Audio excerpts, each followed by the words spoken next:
Chicago White Sox baseball on Comcast Sportsnet, part of the NBC Sports Group.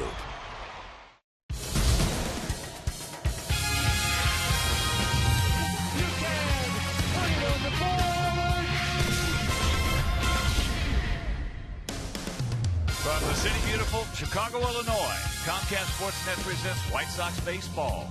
It's A.J. Pierzynski, Adam Dunn, Gavin Floyd, the Sox as they get set to butt heads with Dustin Pedrola, ADRIAN Gonzalez, David Ortiz, and the red-hot Boston Red Sox. Hi, everybody, and welcome. I'm Ken Harrelson. He's Steve Stone as we get set to bring you the finale of this four-game set. As you know, the red-hot Red Sox, they have won 6 in a row. They won the opener here 10-3. They won Game 2 10-3. They won last night 1-0. Jake Peavy was just awesome. In fact, I don't think there's a better pitcher in the game of baseball right now better than Jake Peavy. But this afternoon, trying to get on the board with Gavin Floyd. Probably picked the right man to go to the mound against Boston to salvage one game of a 4-game series because he's 6-0 lifetime against the Red Sox. And Gavin always seems to save his best for one of the tougher teams in baseball, especially offensively. He goes to the mound against Josh Beckett. Beckett this year 2-2, lifetime 4-2 against the Sox. So this is a game they dearly love to win. With the day off tomorrow, Cleveland coming to town. The Sox have had problems winning at home. Hopefully that trend is going to be reversed, and to do that, they're going to have to start swinging the bats. All right, sit back, relax, and strap it down. White Sox baseball coming your way.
before the game, 10-year-old Jake Shealy of Addison had the honor of throwing out the ceremonial first pitch on Bat Day. So it is a pretty nice day at the ballpark, a little bit warmer than it was for the previous 3 night games, 48 degrees at game time. Jake almost made it all the way. Pretty nice job, and wearing the Sunday red uniform. Let's take a look at a couple of revised lineups as far as both teams are concerned. For Bobby Valentine's Red Sox, AVILES leads off, and SWEENEY, PEDROLA, GONZALEZ, red-hot David Ortiz with Ross, Quinto, BYRD, and SHOPPACH rounding out the starting 9. The defense and how they're going to line up behind Gavin FLOYD, who's 6-0 lifetime against these Red Sox. FUKUDOME, Diaz, and RIOS in the outfield. LILLIBRIDGE, Ramirez, Escobar at second base with Dunn at first, and A.J. Przinsky with the nod behind the plate. ALEXEI's pursuing perfection starting pitcher is Gavin FLOYD.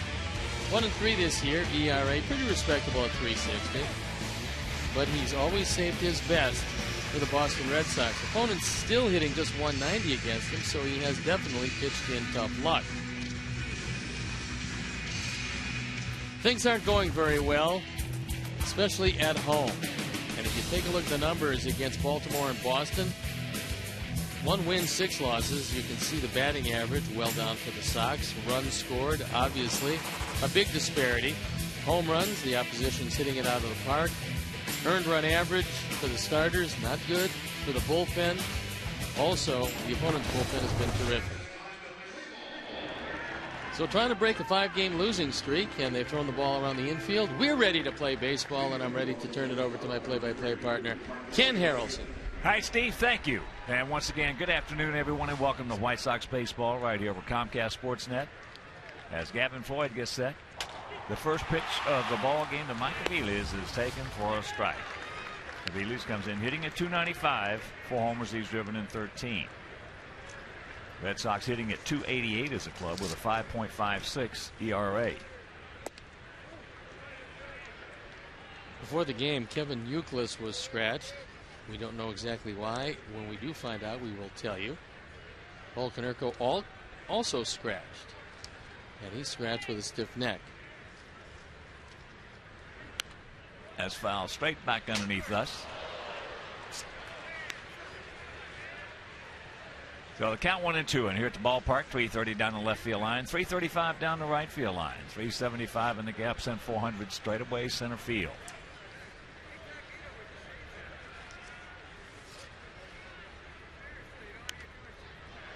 AVILES has faced Gavin 25 times, has 6 hits. He's most of their running game. They've stolen 6 bases. AVILES has swiped half of them. He's 3 of 4 in the stolen base department. That's into right center field. And those 1972 throwback red and white uniforms. Nice. So 1 out, and it'll bring up Ryan SWEENEY. Right on a 9-game hitting streak. 4 for 9 in this series, comes in at .391. And he was one of the big villains last night. Oh, that was, you know, it's when you get a broken bat flare like that for a double, you ought to apologize or spend some meal money. But if anybody on that team had to get it, I'm glad it's Ryan. He's a nice young man. Hey, look at Bobby Valentine, whose team was really struggling before they came to town. The bullpen was atrocious, but they're getting such good starting pitching that by the time they go to that bullpen, they've got very few outs to cover. And that is foul. So the count 1-2. Well, talking Bobby before the game, and again, Bobby Valentine has been in tougher spots than this before. As that's fouled away, and Bobby is a very tough guy. And I asked him why he took the job, and he said, I love challenges. That's what life is all about. It's challenges and your ability to overcome them. And he was challenged pretty early in the season, but they're doing well now. He gone. Hook. Nice to see Gavin get that curveball coming to him early in this one. Because when that's right, doesn't matter right-handed, left-handed, you just don't hit it. It breaks late, and he keeps it on the outer portion to the left-handers, a backdoor curveball, if you will, and works really well. So here is Pedrola. Takes first pitch strike. Dustin hitting at .298, 3 homers. He's driven in 7, 3 for 13 in this series.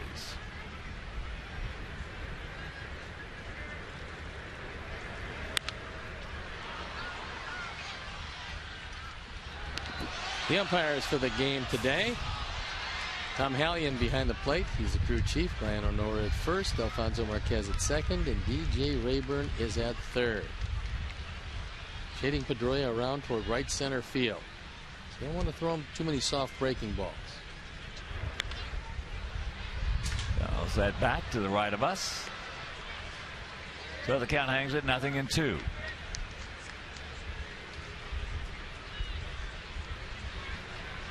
The wind, which has been ever present this entire series, probably not quite as much of a factor today.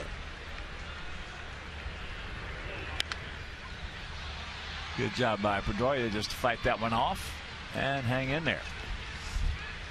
Last year, his biggest strikeout year ever, when inexplicably he went to 85 strikeouts after never fanning more than 58 times. But this year, he's fanned 10 times, but in 84 at bats, and that's not bad. Little high neck in, and the count 1-2.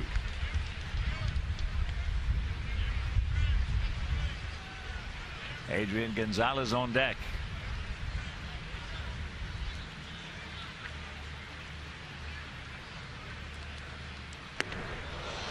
Another little high neck in, and 2-2. Back to back. Tried to go inside. AJ wanted it there. Probably wanted it a touch lower than that.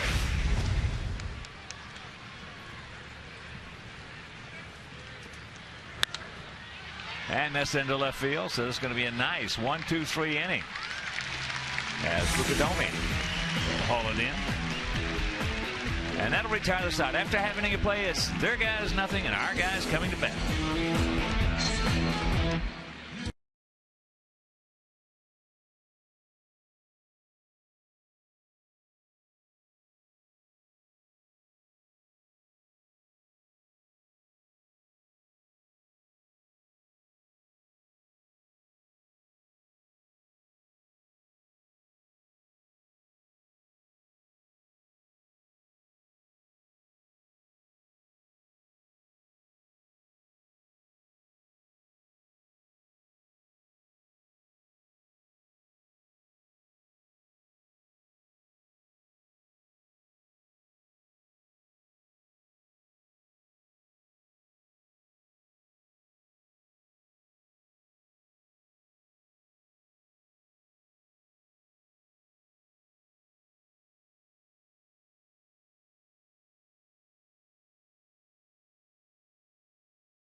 Up our Sox today.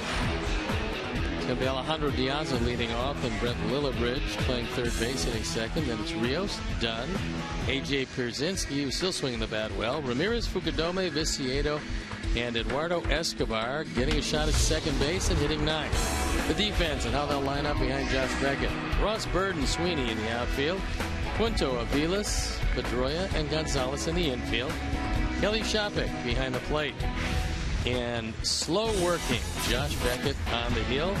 He's our Lexus pursuing perfection starting pitcher. ERA is a little higher than he would like. Left-handers have hit him better than the right-handers. He always has good stuff, and he never rushes into anything. And before we show you our picks to click, you at home select yours. Given up 6 home runs this year in 25 2/3 innings of work, and that is a very high number. First pitch strike to Alejandro, hitting at 244, 3 homers. He's driven in 7. Sox come in hitting at 240 as a club with a 3.53 ERA.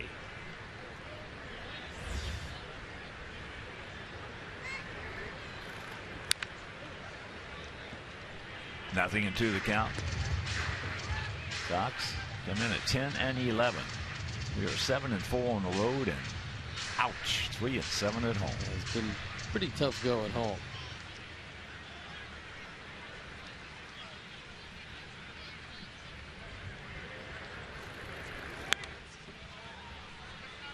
Got a pretty good pitch to hit on 0-2, just a little bit up, and he was underneath it. Last time we faced a young left-hander, 40 games over 500. This afternoon we face a veteran right-hander, 43 games over 500. Decent starting rotation for the Red Sox.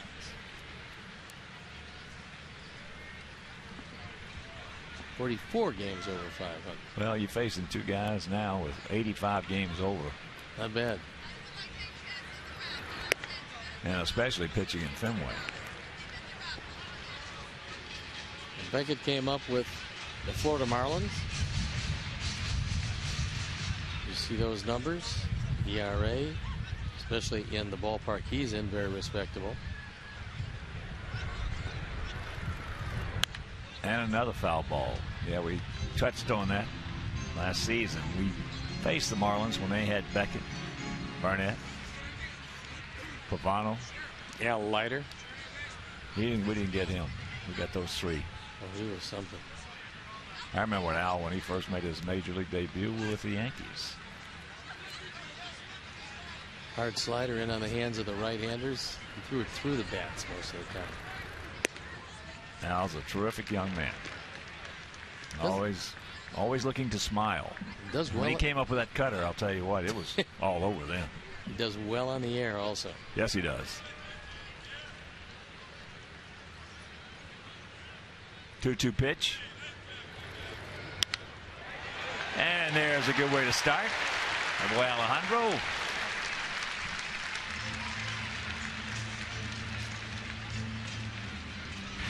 Beckett used 6 pitches and finally threw a fastball low and on the inner portion.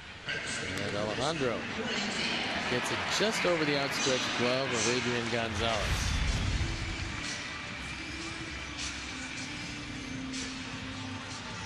Well, Shoppach gets rid of the ball quickly, but he was very inconsistent in his throws the last game he started.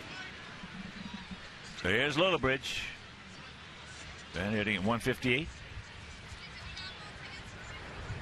And very sparse activity. Beckett's going to band it. Now it guns over to Gonzalez. So the sacrifice, 1-3.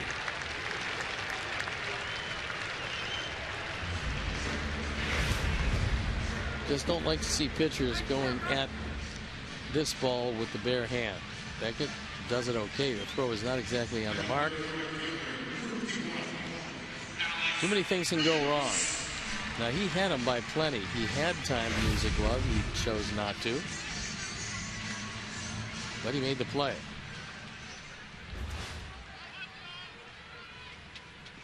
Aggers taking on the Yankees in the Bronx. It's 2-1 New York as CC Sabathia just hung Prince Fielder a curveball. That's not a good thing in Yankee Stadium. Or any stadium for that matter. No, with Prince or Miguel Cabrera, Grand Canyon might hold them.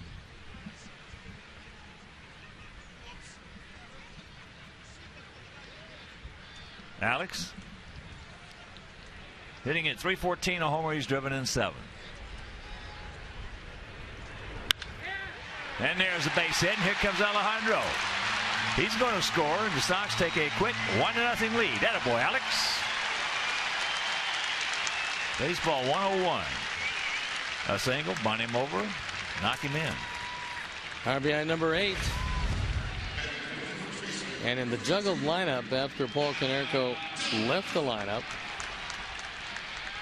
Alex Rios moving into the 3 spot, and he delivers on a quick 1-0 lead. So here's Adam. Adam hitting at .224, 4 homers, and 14 knocked in.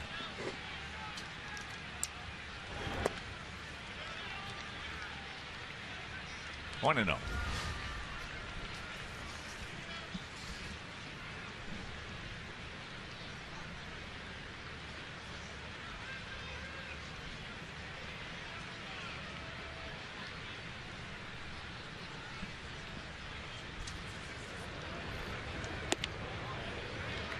He's got the catbird seat, 2-0 with AJ on deck.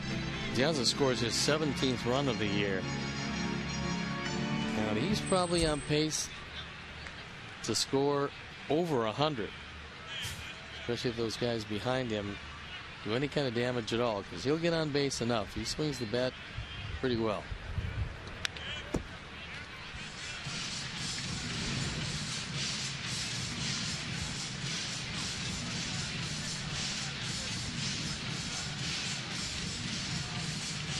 When I got here in 1973, they had the same kind of uniforms as they're wearing now in 72, and the numbers were equally as big, and I wore number 32. Only my jersey wasn't quite as large as the one that Adam occupies. No. 3-1. Well, 32, I'm sure you got that because of a left-hander. Yep. Mr. Koufax was 32.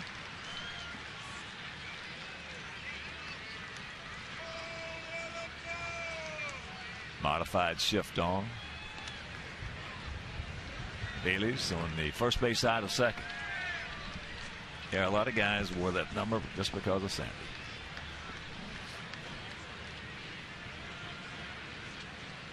Well, he wore it well at some career. There he goes. Go high, stay fair. Stay fair. It will. You can put it on the board. Yes. Yes. 2-run bomb by Adam Dunn. And the Sox lead it 3-0. First. 5-16. We told you before the game that Beckett has been giving up a lot of home runs. That's the 7th he's given up in our Ford home run replay. A fastball up and out over the plate. The only question is, would it stay fair long enough, because it had plenty of distance. It hugged the line. Brian O'Nora on the call. And it's quickly 3-0. AJ takes ball 1. AJ hitting at .328, 4 homers and 17 knocked in. And of course, with that home run by Dunn, the Alex Nelius family will donate $100 to White Sox charities.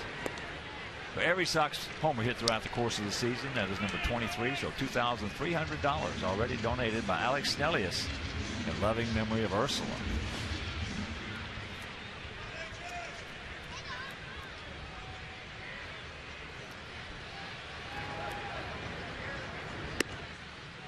High and wide, 2-1.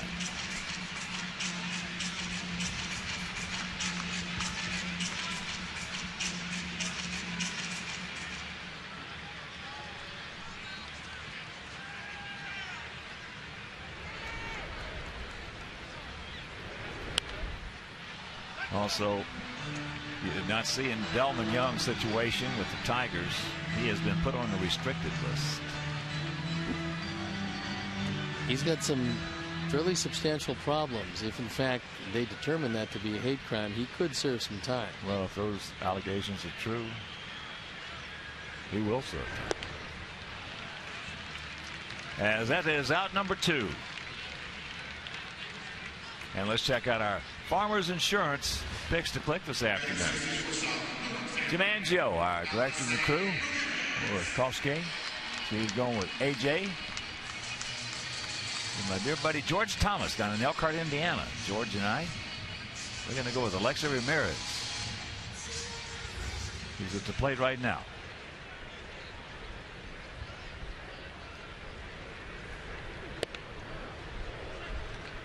First pitch strike. ALEXEI hitting a 205, a homer. He's driven in 6.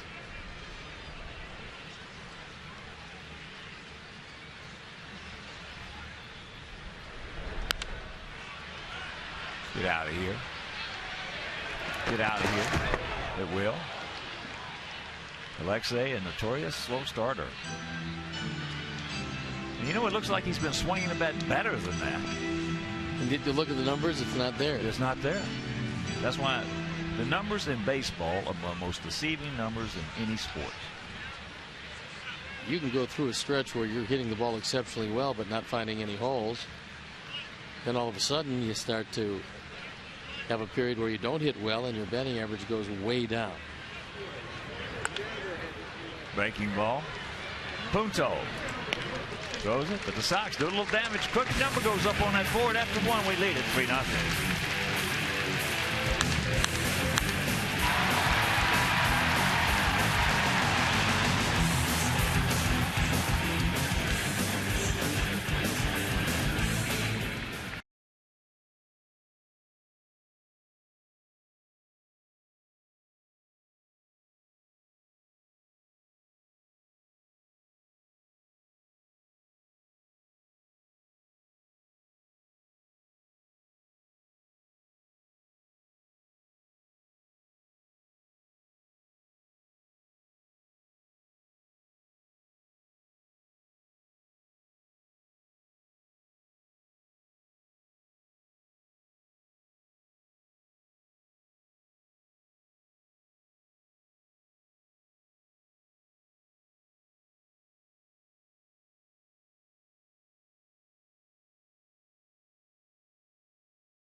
Miller time later in the game, brought to you by Miller Lite.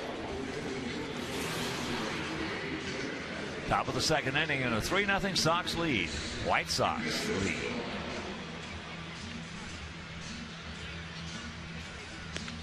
And a reminder, if you've seen the White Sox Dynamic Ticket Deal of the Week, we'll enjoy a variety of price options for specific games and seating locations. The best tickets in the best locations directly from our White Sox. Buy early and save. Buy early and save with the White Sox Dynamically Priced Tickets. Visit whitesox.com/pricing. Adrian Gonzalez hitting at .299, a couple of homers, 15 driven in. 15th coming to last night's game. Solid single up the middle, knocking in Ryan Sweeney.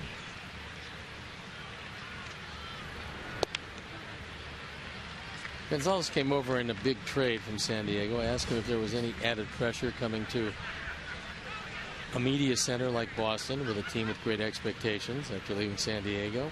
And he said, no. He said he really doesn't even think about that. He just goes out on a daily basis, and his idea was, I'm going to have fun every day.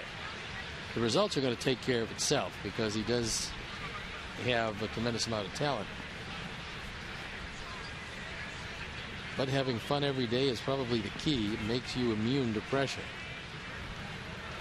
And he's got a beautiful family.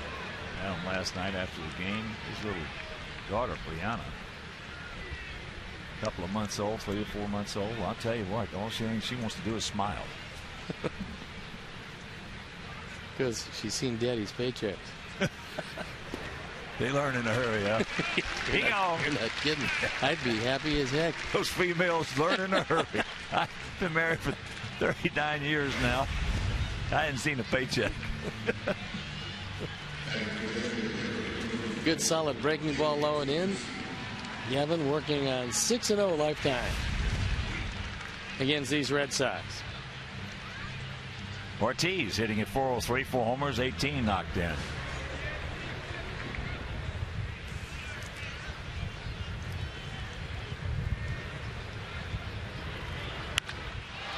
That's high and deep into right center field.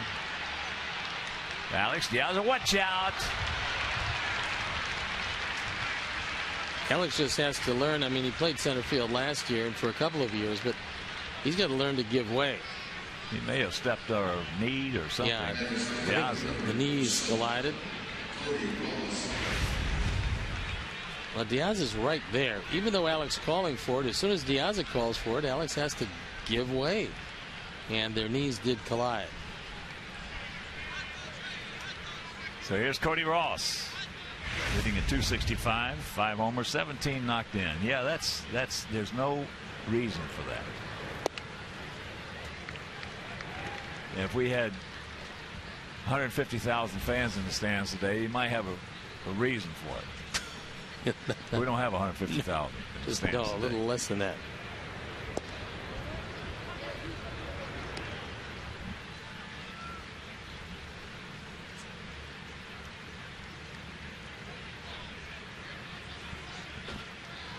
Two out and a 1-1 pitch.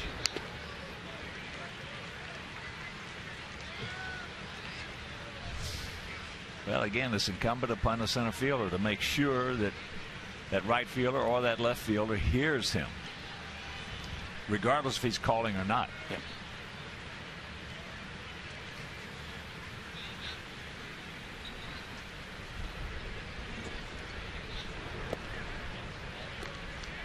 Two and two.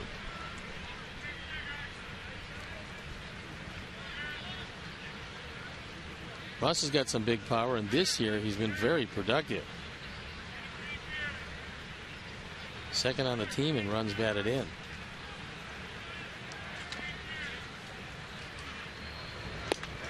He gone. Third strikeout for Gavin. Another 1, 2, 3, and he leads at 3-5.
As well, dong, ding, dang. All of them. All three of them. Ding, dong, and dang. And company looked to have the crew from Philly seeing red. Coverage begins at 6:30 with McDonald's Bulls pregame live. Bulls Sixers game 2, Tuesday night at 6:30. Get the hometown call with Neil Funk and Stacey King only on Comcast Sportsnet. With Rose missing, he's going to have to play like 3 guys. 3-0 good guys here in the bottom of the second.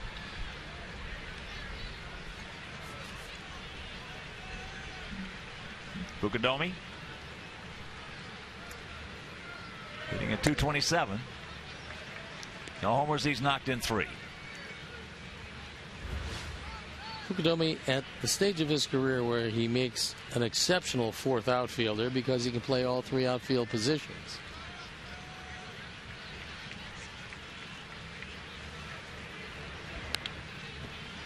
Yeah, if you're looking for a 4th outfielder, he's right at the top of the list. Yeah, I mean, you didn't spend a great deal of money on him, yet he gives you a good defensive effort, and he can pinch hit late in the game.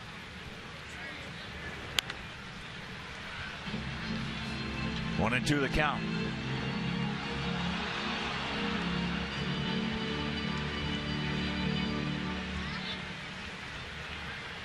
Mark Parent, along with Robin, certainly liking the start of this one.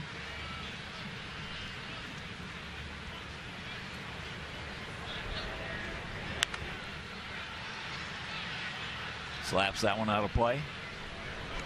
So the count hangs at 1 and 2. Well, an off day tomorrow. And then it's the Tribe coming to town Tuesday, Wednesday, and Thursday. We're going to run Sale, Umber, and Danks out there. They're going to run Jimenez, Tomlin, and Masterson. Tribe 7 and 2 on the road. They've also struggled at home. And they're in the first place tie with the Tigers. We find ourselves a game back despite losing 5 in a row. So the division is just kind of hanging there for us. Well, Yankees leading the Tigers 3-1, top of the 5th in the box. Curveball.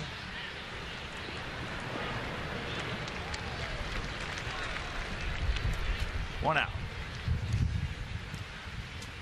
Did you have a chance to see Bryce Harper and Steven Strasburg last night? No, I listened to it on the radio going home, and first time up, he'll come back to Billingsley. I saw that on the highlight when I got home. He can run. I mean, he can pick him up and lay him down. He can really run. Almost had a 3-base hit on the ball. When he finally got his first hit, a line drive over the head of Kemp in center field, he was thinking about 3 bases. And then made a pinpoint throw from left field right to Ramos behind the plate, who had the runner by a good 8 feet and promptly dropped the throw. That's what he did last night, his major league debut.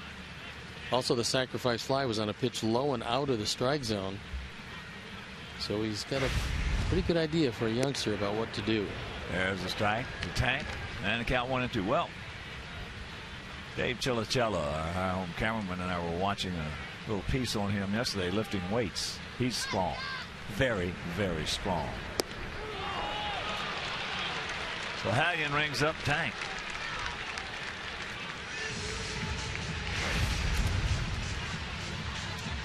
Shoppach wants a curveball. That one borderline inside, but got the benefit of the call. It was a good breaking curveball. Well, he rang up Cody Ross on almost a identical pitch. I mean, just to have a consistent zone. Yep. And if he does, you're not going to hear a lot of complaints. Escobar fouls it back.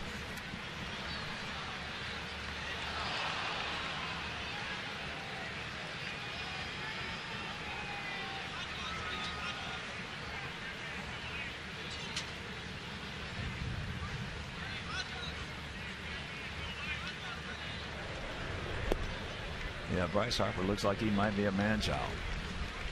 19 years old. Now, they didn't want to bring him up quite that early, but they had so many injuries, and the offense is so futile that they didn't feel they had a choice. Ball hit hard. Meanwhile, 1-2-3 inning, and we'll go to the 3rd leading 3-0.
10 p.m. and watch the White Sox play the Royals, and then enjoy a post-game fireworks display presented by Magellan Corporation.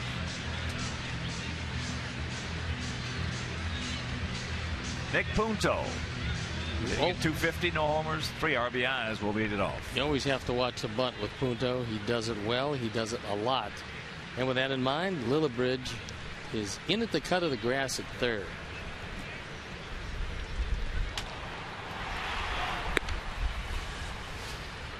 Takes up high.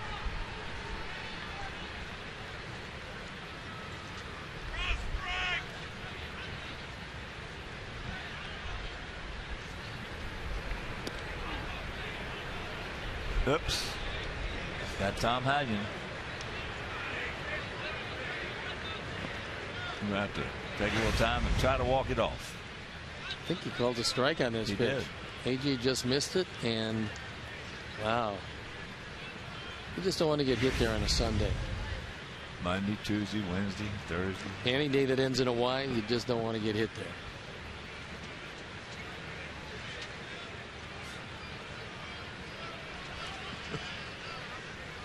Just walk it off, Tom.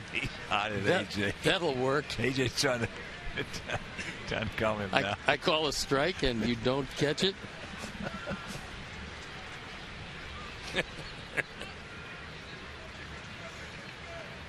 Nick's going, how do you feel? How do you think I feel, Nick?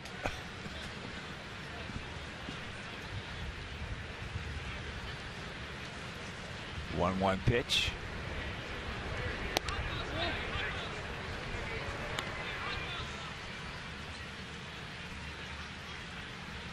Punto has been a thorn in our derriere when he was in that Minnesota uniform. Well, he can play a lot of places and do a lot of things. He always came up with a big hit against us. Yeah, that's one of the reasons why he's still around.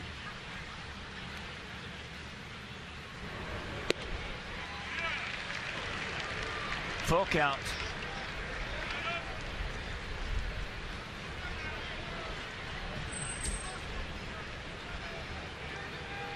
Marlon Byrd in the on-deck circle, hitting 8th today.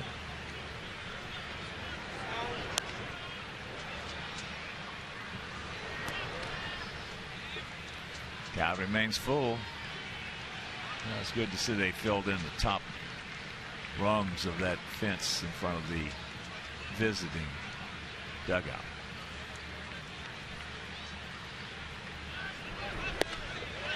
He gone. 4 punch-outs. Gavin battled back. They threw a fastball right by him. There it is. Andy Wilk will appreciate that. You see a starting pitcher leave a ball game because he's hit in the pitching shoulder and get a tendency to want a little more protection.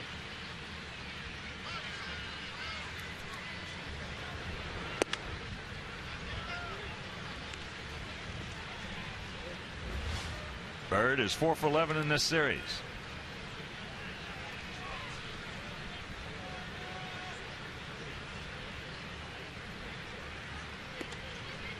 And count 2-0.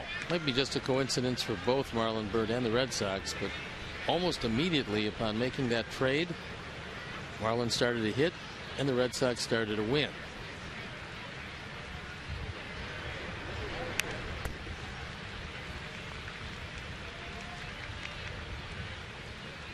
Well, you know, he was a heck of a lot better hitter than what he was doing with the Cubs. Well, there's no doubt. And he also had some pretty big numbers when he played with Texas. When he played with Texas, he was a tough out. Yeah, the first year he went to the Cubs, he was a pretty tough out. But this year, nothing went right. Just 2 hits all year. They moved him. They picked up almost the entire salary, and Boston was very happy to have him.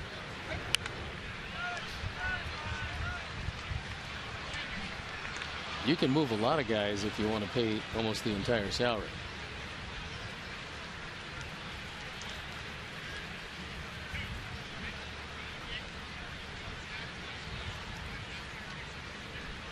Well, then there's some that you can't give away. Sometimes. Sometimes, yeah. He gone.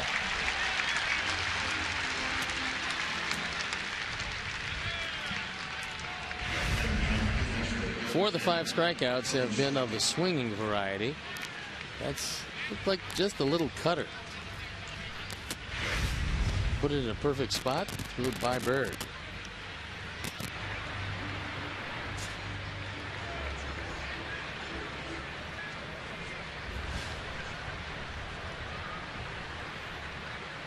Kelly Shopping hitting at 308.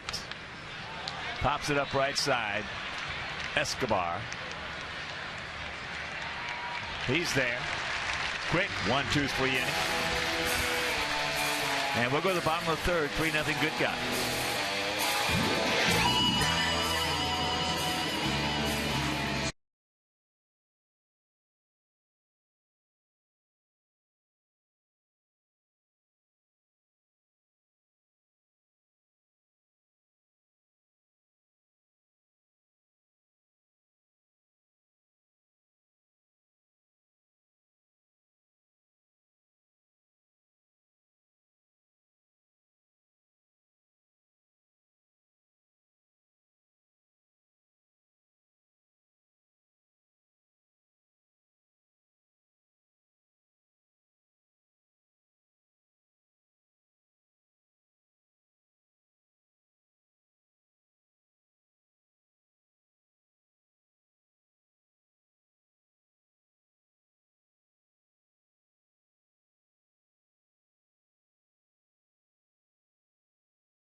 Doubles by a rookie. Think about that one. We will get back to you a little later in the game with the answer. 3 runs, 3 hits, no errors for our guys. No runs, no hits, no errors for their guys here in the bottom of the third. It'll be Diaza, Lillibridge, and Rios. The first 3.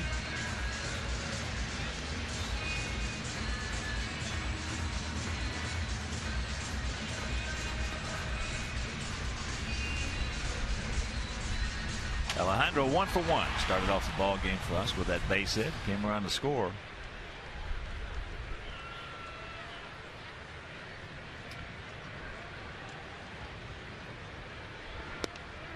First pitch strike. Punto even with the bag off the line at third. Outfield slightly to the left. Gap out there in right center. Alejandro occasionally shows bunt, and if he wants to use it, the drag bunt up the right side is good. A curveball. Not this at bat. Yankees lead Detroit 3-1, and what a year Jeter has had, hitting .389 in the early going.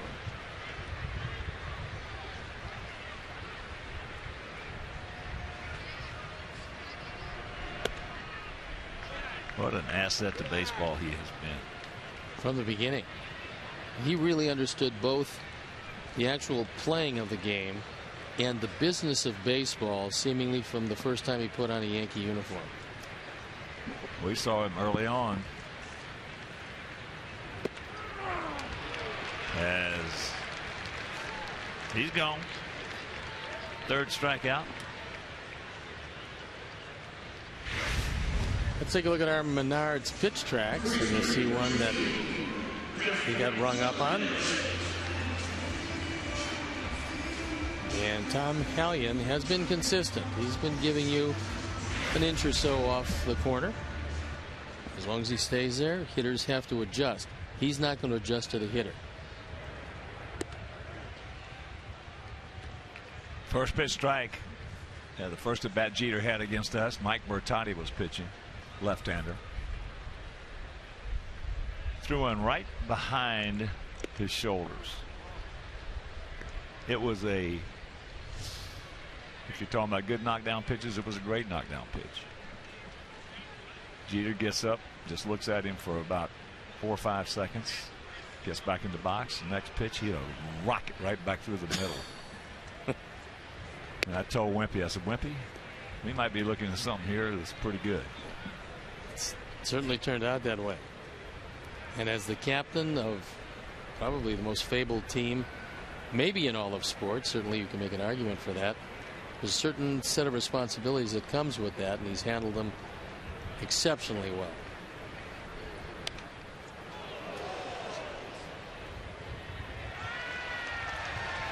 Line drive back in the stands, and a fan comes away with it, and everybody comes away unscathed. That ball came back with a little something on it.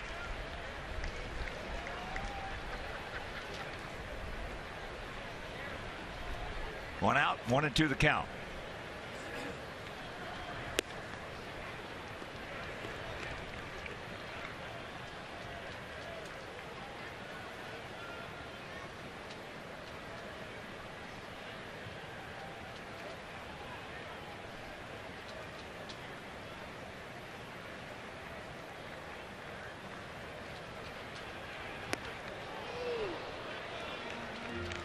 It's full. Well, baseball has had some great ambassadors.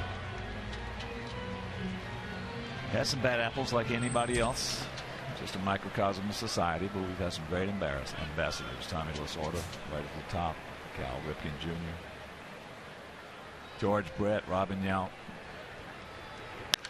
There's a shot, base hit. That a boy. Good speed aboard. He's 5 for 5 in stolen bases.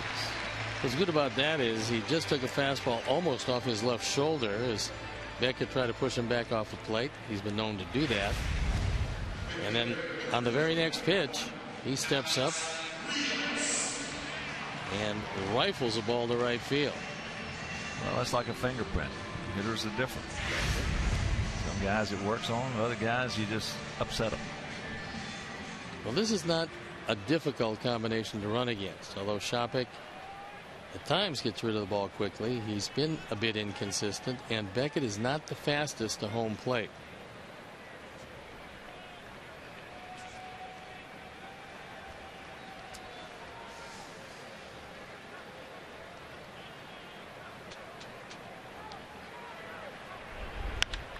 Ball hit deep. Stretch. Nope. Ross back in front of the track, hauls it in. Route number 2. That one just didn't have that click. Yeah, it had to click if he got it on him a little bit. Yeah, you could just tell there's a sound that it makes, especially if you're 60 feet 6 inches away. That sound, you don't even have to turn around. You know that ball's gone. This ball sounded like one he didn't quite get. Like he realized that it was going to fall a touch short. And here's Adam. His first at bat didn't fall a touch short. Oh, that one went way gone. Here's our Xfinity high-speed replay.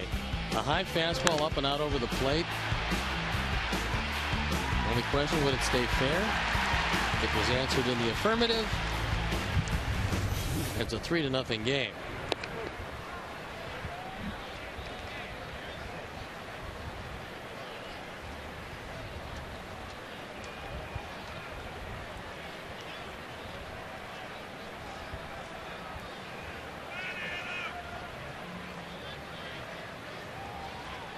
There he goes. Safe.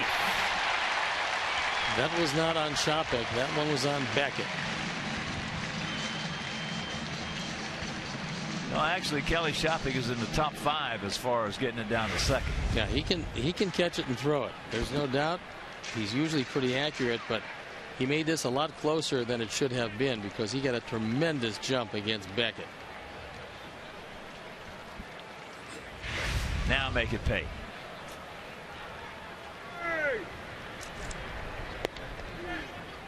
Checks it up.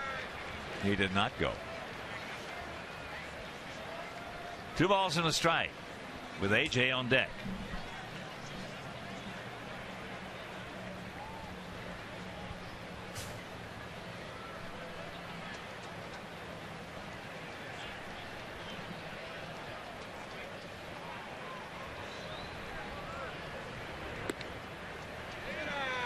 And the count 3-1.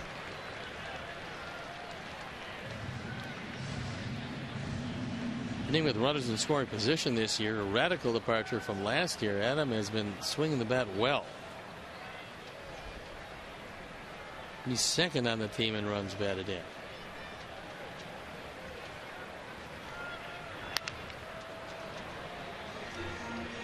Full count. Pulled a string on him.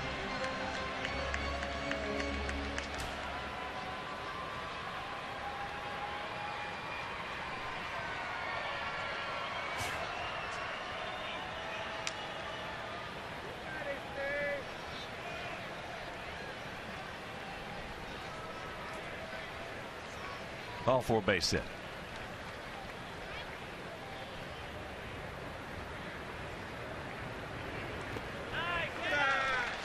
Tried to get him with a breaking ball, entice him. It didn't work.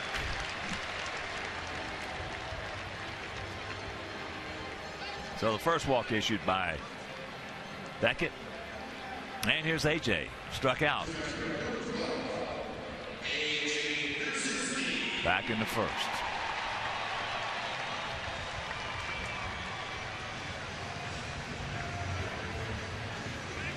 Some other scores for you. Top of the 8th in Cleveland. Indians shutting out the Angels 2-0. Top of the 7th in Toronto. 2-1 Blue Jays or Seattle. First pitch strike.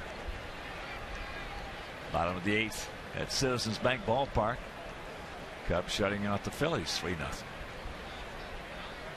D-backs shutting up the Marlins 6-0. Top of the 8th down in Miami.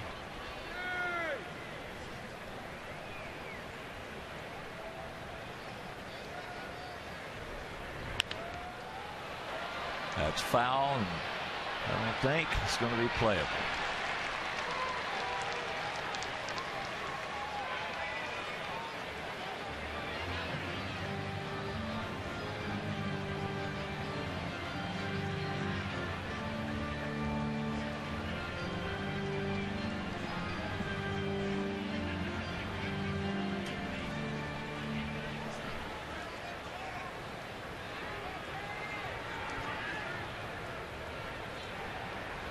Two on, 2 out, 0-2 the count.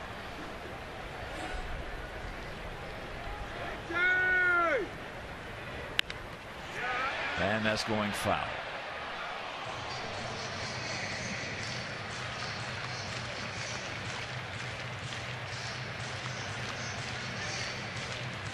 Josh Beckett, originally drafted by the Florida Marlins in 1999. He was the second player chosen overall in the first round. Traded relatively early by Florida after going 15-8 in 2005. That's flipped out into short left field. Ross coming on. He's there, makes the catch. Playing him perfectly, and that'll retire the side. We'll go to the 4th. It is 3-0 White Sox.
is brought to you by the new Doritos Locos Tacos from Taco Bell.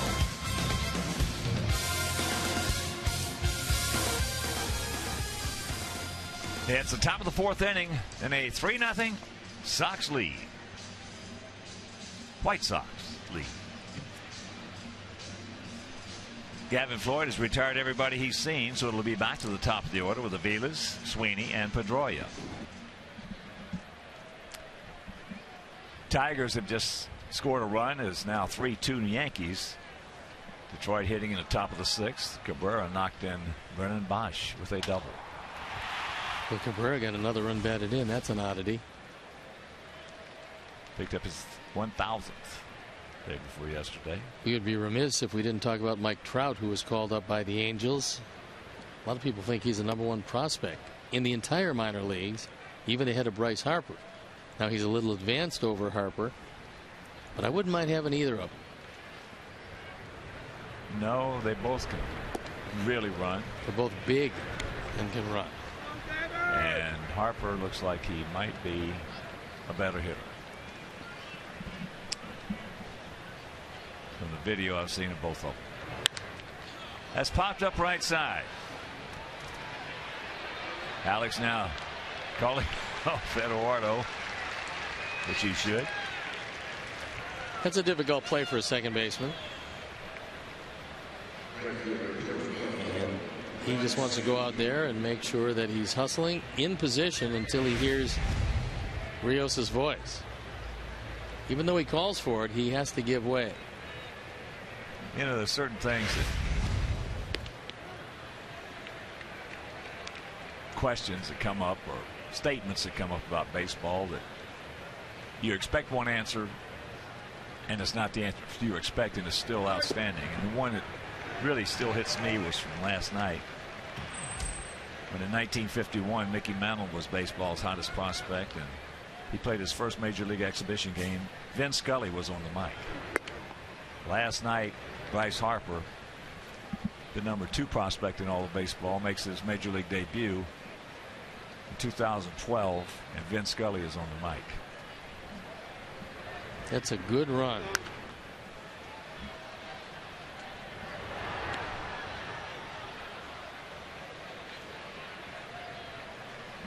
He's something.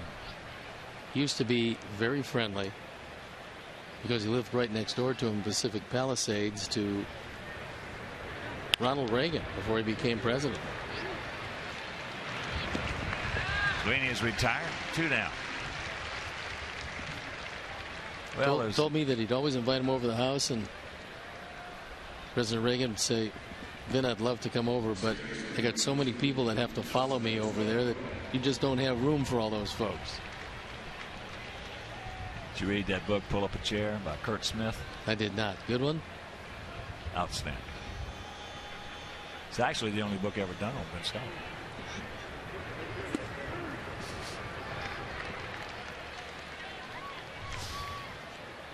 Well, he'll have quite a legacy. And I know there's a lot of people, you and I included, hope that his career doesn't end anytime soon. I told Vin, because with my drive back and forth, I get a chance to listen at night to a lot of West Coast games, and I was listening to Vin quite. And then we went out a few years ago and played the Dodgers. Now I told Vin, I said, I apologize, buddy. I've forgotten how great you are. He just smiled, you know. And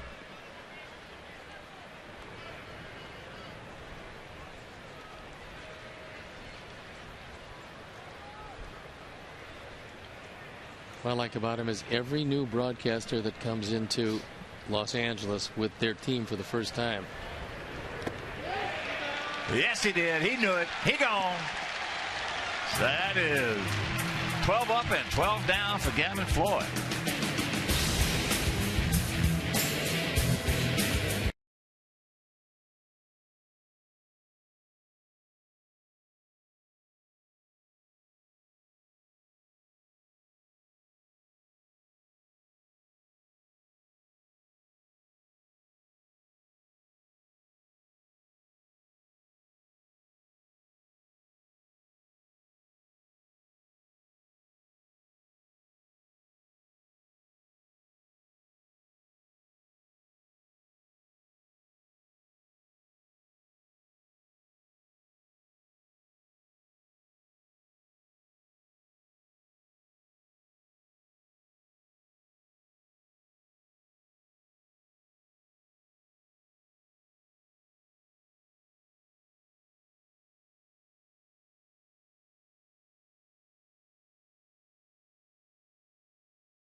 holds the American League single season record for most doubles by a rookie?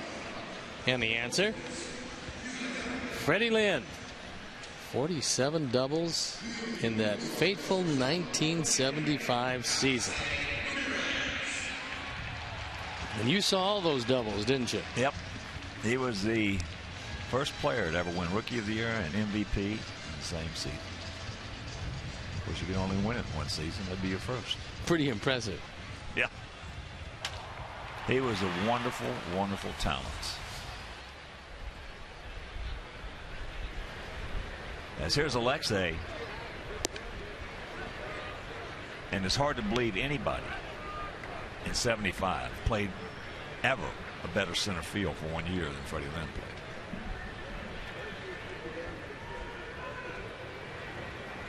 The 0-1. Jammed him, ate him up. Shoppach can't get there.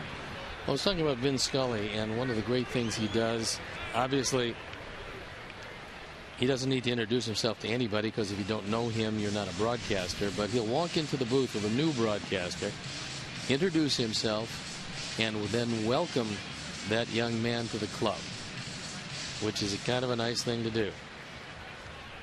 Yeah, he's a nice man.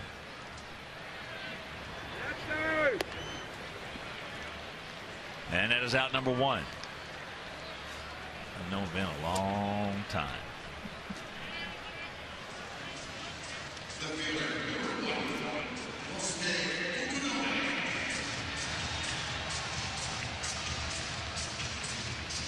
Here's Fukudome, grounded out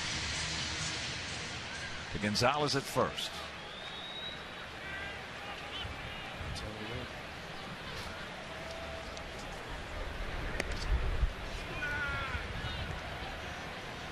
Now it's time for our AT&T UVerse Multiview. There are multi-views. Count evens at 1 to KOSUKE.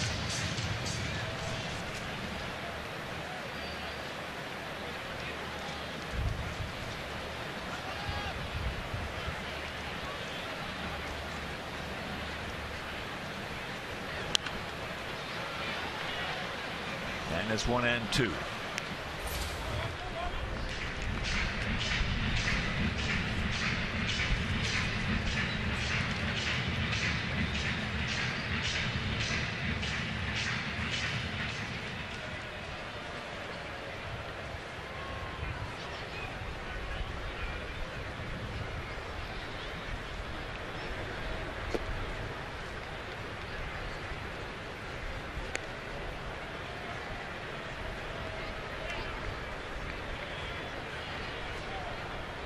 Start us off right here with 1 out.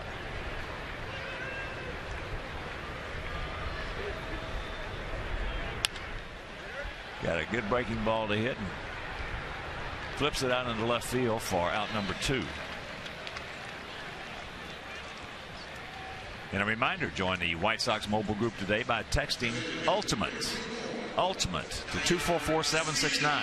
Mobile users get exclusive offers, deals, and contest info. Joining enters you in the drawing for our Ultimate Fan Package. The lucky winner will receive 2 VIP game tickets, an autographed item, and Comiskey cash. Text Ultimate to 244-769.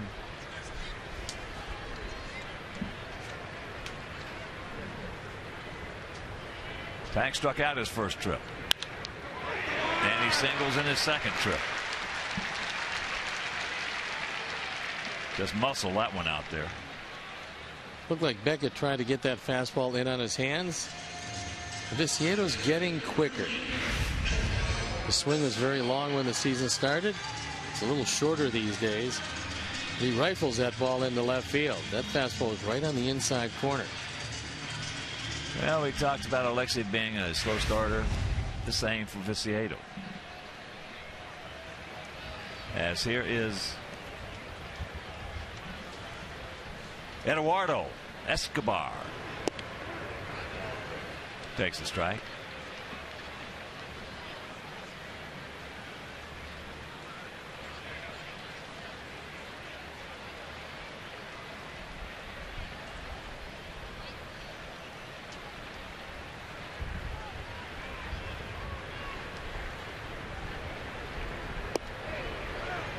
And a curveball strike. 0-2.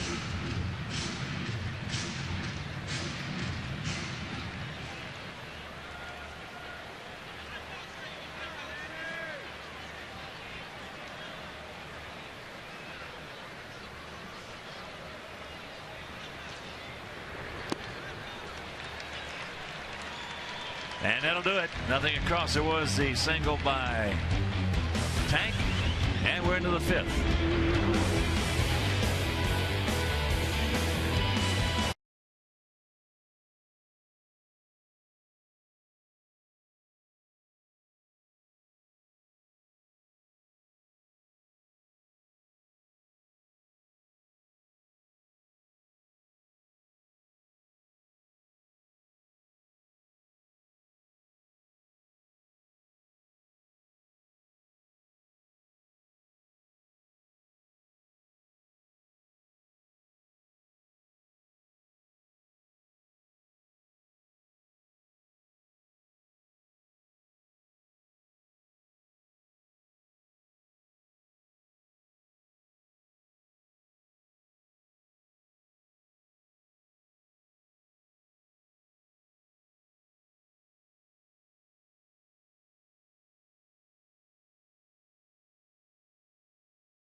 White Sox pick 7 and pick 14 plans let you select the games you want, including great matchups like the BP Crosstown Cup Series.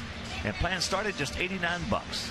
So call 312-674-1000 or visit whitesox.com.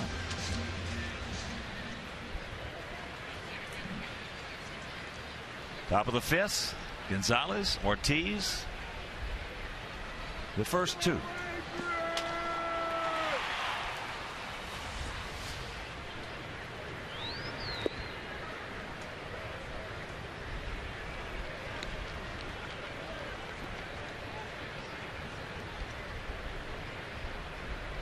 Gonzalez struck out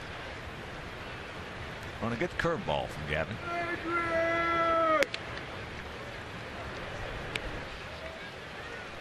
Gavin has retired the first 12 he has seen.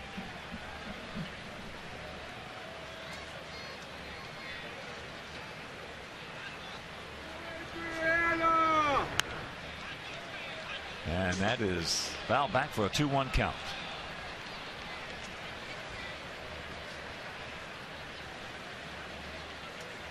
High fastball, and that's how, by and large, Sox pitchers have gone after Gonzalez in this series.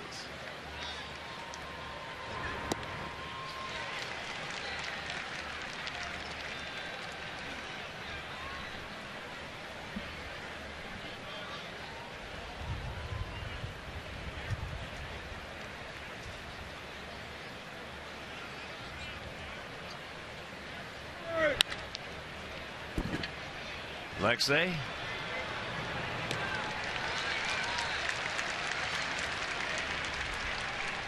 Gavin Floyd has been magnificent here today so far. Curveball started early. He's had a good cutter. He scanned 6 and used all his pitches to do that, throwing everything in the strike zone.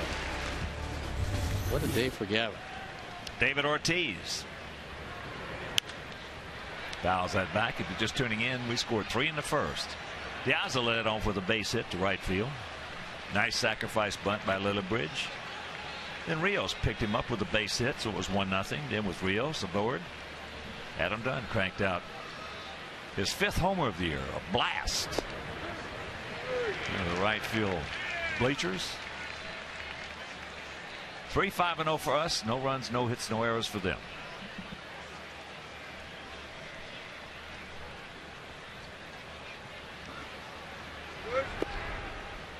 That's low. Would not bite. So Big Papi, who's lost 25 pounds, looks terrific. Looks terrific. His bat looks quicker. And his career versus Floyd, very good. One of the few Red Sox hitters that can say that. Well, not too many guys he has not had success against. Especially since putting on that Boston uniform. Well, when he was in Minnesota, they were trying to make him a different hitter. True. So he had him 0-2. It is now 3-2. They wanted him to go to left field more. Well, he can I know still one do thing. that. When he left Minnesota, I was shocked, first of all, and then I was elated, second of all, because he just beat our brains out. He learned how to go to left field in Boston. Nice change up. 2 down.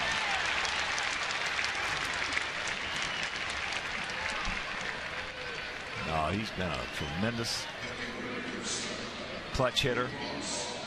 And he and Manny Ramirez formed, in my career, the best 1-2 punch I have ever seen. People say, well, how do you say they were better than Mantle and Maris? Well, I'm telling you, for me, they were better, the best 1-2 punch I have ever seen. That's foul back. Stay in here. Come back. Come back. Nope. Cody Ross struck out his first trip.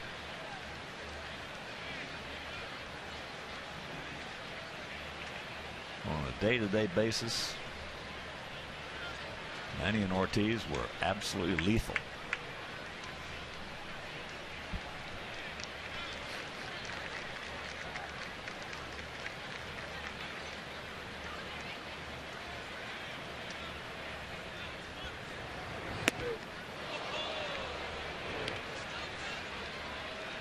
Mays and McKerby weren't bad. No, they were pretty good. A couple of Hall of Famers back to back.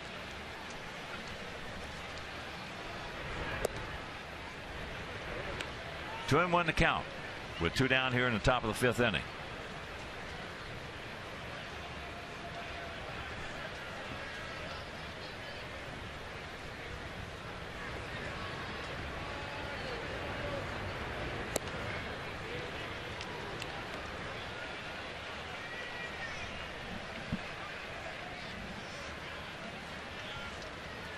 Ross is a dangerous hitter.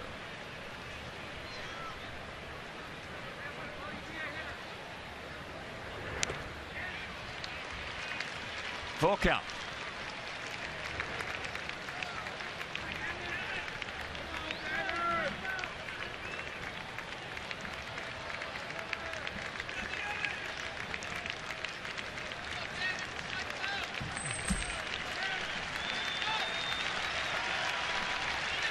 Payoff pitch.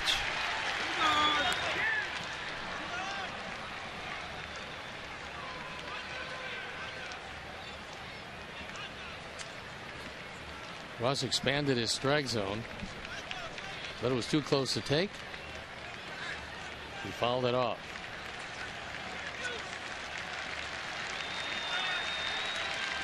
Once again, the 3-2.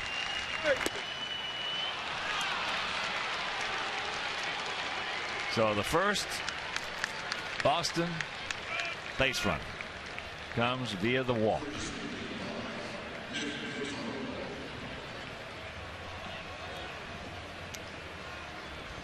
And here's Punto. Now a little air goes out of the balloon, even though the no-hitter is still intact. The perfect game is by the boards, and you really have to concentrate to make sure that you still make good, solid pitches.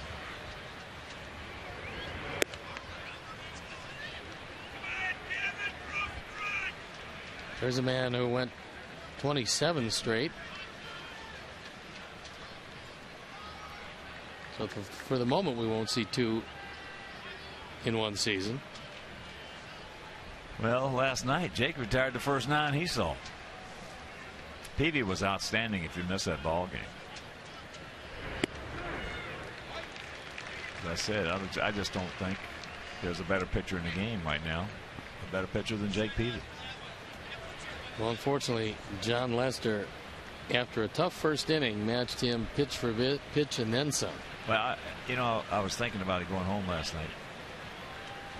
And you can't take anything away from Lester. You cannot take a thing away from him. But Jake outpitched him. He lost 1-0. Yep. Broken bat, little flare. We stranded 8. We had our shots off Lester. They stranded only 4.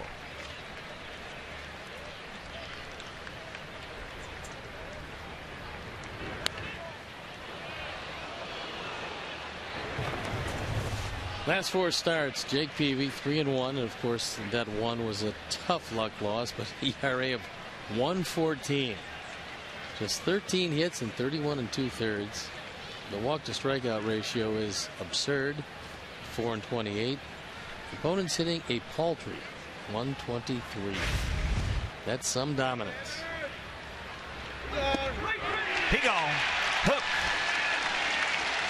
7 strikeouts for Gavin. We're halfway home, leading 3-0.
Thomas, and always has something interesting to say after a ball game.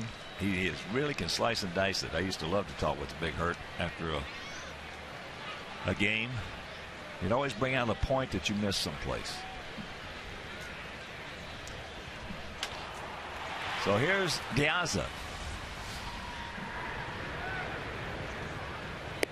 Can't get it. Another guy like that was the guy we had on earlier, graphic on, Fred Lynn. He was good at slicing and dicing the game.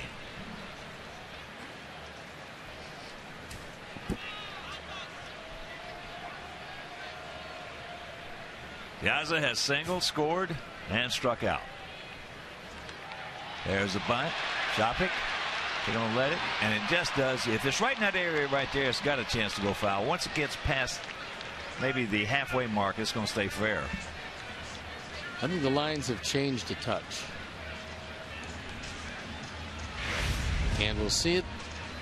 It's a base hit if it just will stay fair. And of course, Shoppach, realizing he has only one play, he has to let it go.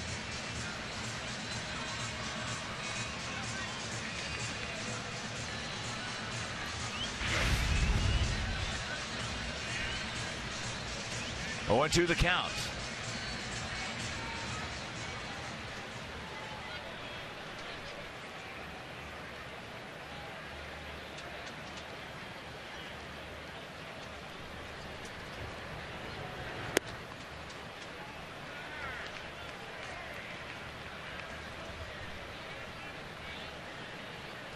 Final now from Progressive Field. Cleveland shuts out the Angels 4-0. Angels having a tough go up. That pitch is fouled away. Well, that was two pitchers going in different directions. Derek Lowe's 4-1 with an ERA of 2.27. Irvin Santana is off to a nightmarish 0-5 with a 5.58 ERA. You lose 5 games in April, it's kind of tough to turn that season around. I was not real happy to see the Indians pick up Derek Lowe. Chase the bad one, and that's out number 1. Well, they knew they were going to have a fairly young staff, and what they wanted to do was bring in a veteran pitcher who had been through it all. I don't think they dreamed that he was going to go 4-1 in the early going.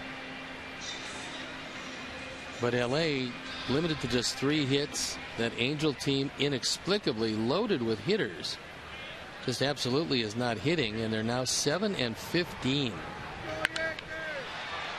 High into left field, Cody Ross. Cody, one of those unusual players you see every now and then, who's a left-handed thrower and a right-handed hitter.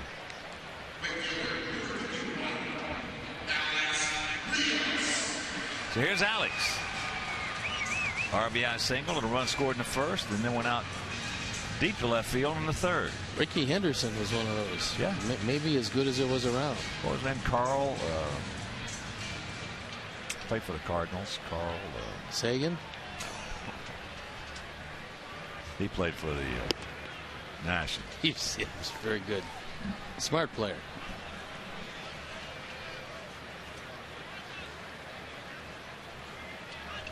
The 0-1 pitch.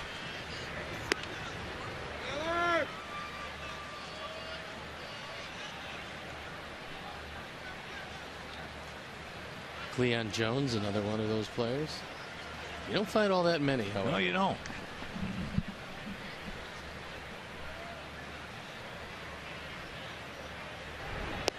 Funny because you find a ton of guys who are right-handed throwers and left-handed hitters. Mostly catchers. Found a lot of catchers that are like that. We got one in our club. The 1-2. That's the second 1-2-3 inning for Beckett, but he trails it 3-0.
Comcast Sportsnet. Tune in as our White Sox mix things up with the Tribe. Coverage begins at 6:30 with the White Sox pregame live. White Sox Indians Wednesday at 6:30 only on Comcast Sportsnet. Fans' best friend. It's a 3-0 Sox lead here in the top of the 6th inning. We had 3 runs on 5 hits. They had no runs on no hits. BYRD, SHOPPACH, and AVILES. Both pitchers have fanned 7 of the opposing hitters.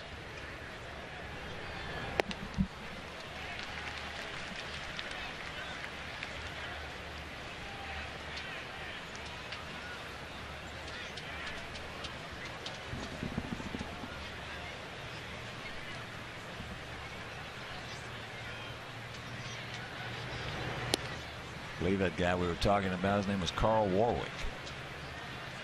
Left-handed thrower and a right-handed hitter. Another one today that's playing now in San Diego, Ryan Ludwig. 2-1.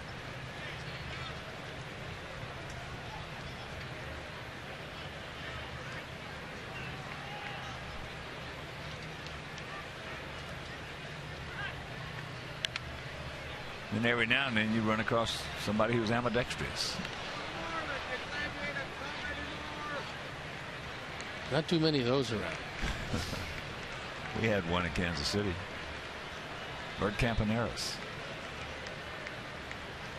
He could throw the same from both sides? No, he didn't throw as hard left-handed, but he threw hard. So, Marlon Byrd is retired, 1 down.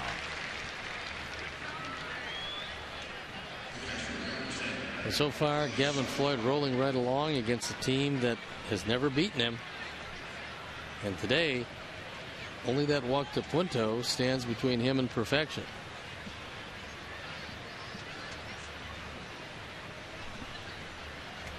Ross, rather. Chopping. Popped up to second.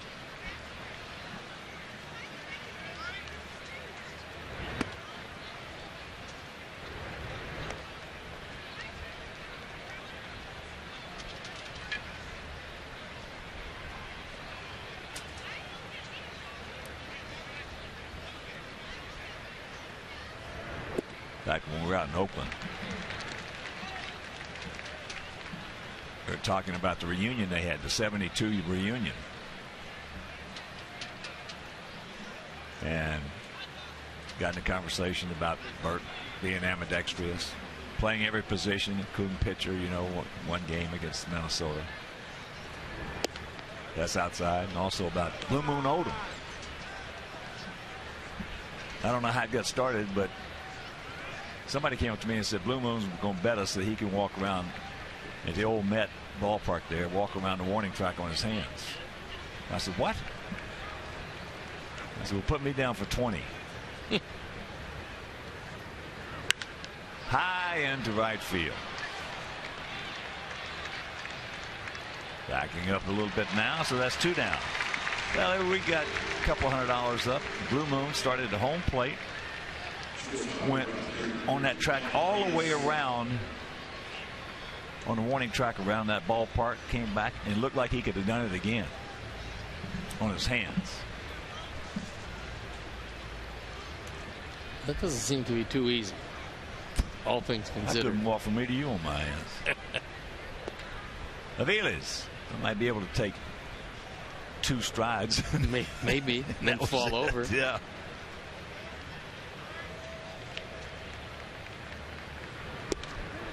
Nice pitch. And the count 1-1. AVILES has gone out to center and popped up to right.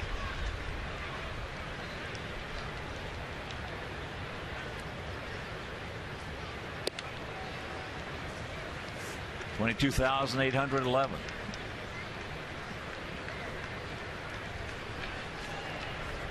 Attendance.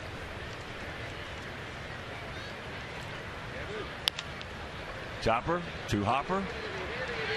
LILLIBRIDGE. Another 1-2-3 inning for Gavin Floyd. And it's still a 3-0 White Sox lead.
Watch highlights and get analysis from Chuck, Bill, and the big hurt Frank Thomas. Don't miss Galaxy White Sox postgame live immediately following the game on Comcast Sportsnet, fans' best friend.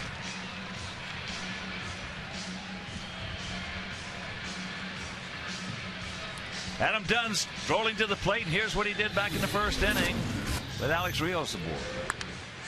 And a high fastball up in the zone was the only inning where Beckett had any problems at all. But it's cost him a 3-run deficit. Those being the second and the third runs. And he also has walked.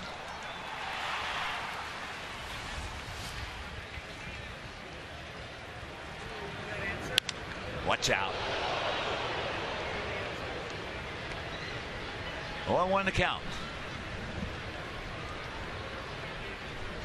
That game in New York in the bottom of the 7th. Yankees leading the Tigers 3-2. They're threatening, 1 out. Ducks on the pond.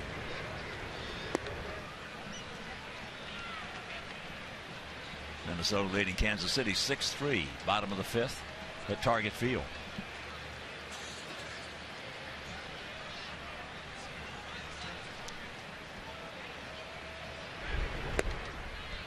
And count 2-1.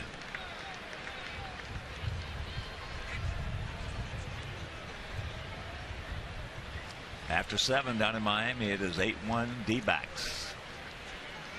Marlins 8-12, D-backs 10-11. Just does, I guess, nip the outside corner. And a count 2-2.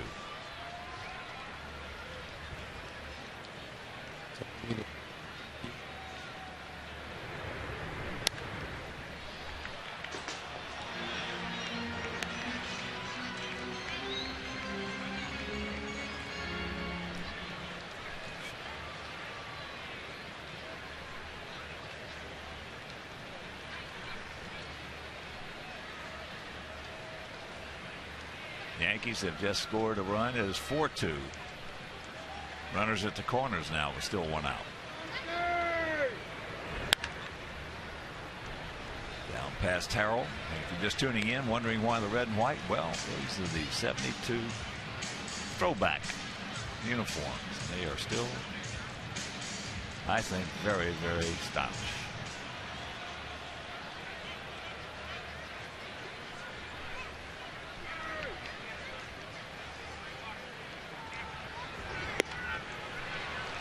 Got him. Fastball upstairs.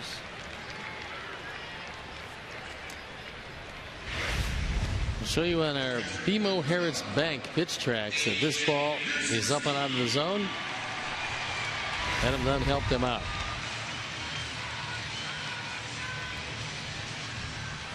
Here's AJ. He's 0 for 2. He has struck out. He's popped out to left field.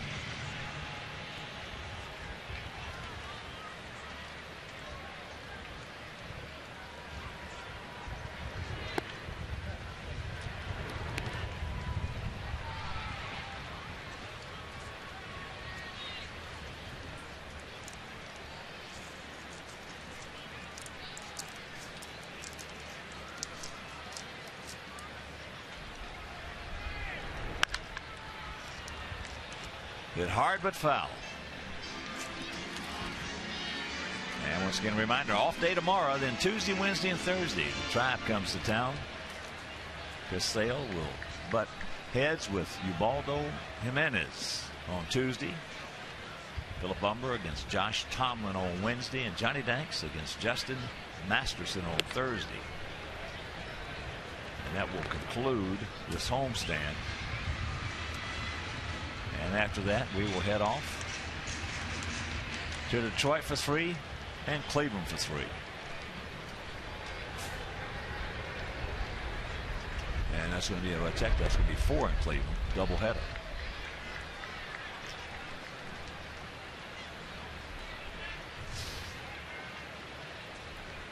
Yeah, that Monday the 7th, first day in, will be a doubleheader in Cleveland. So it'll be it's a split, isn't it? Yeah.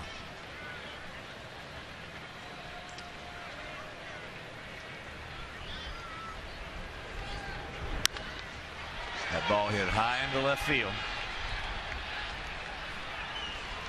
And it's out number 2. Well, the good thing is the hotel is just right around the corner. It is that. And Cleveland's starting to play some pretty decent baseball, although they're now just 4-7 at home. However, that's a recurring theme throughout the division. There's not one team in the division with a winning record at home. That's really amazing.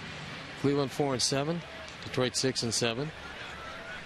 We are 3-7, hoping to go 4-7. Kansas City 0-10,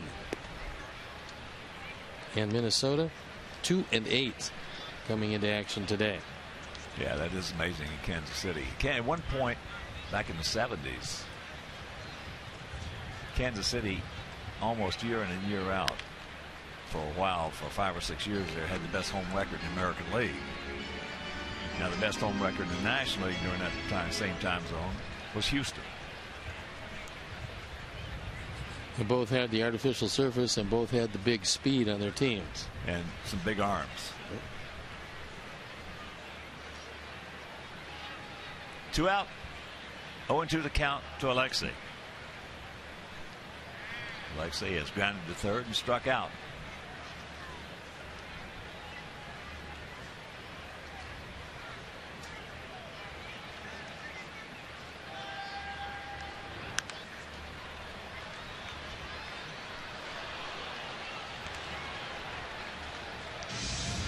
Yankees have extended that lead over the Tigers,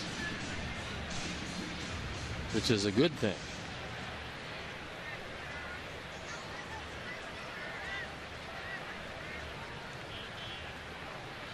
Gap out there in left center.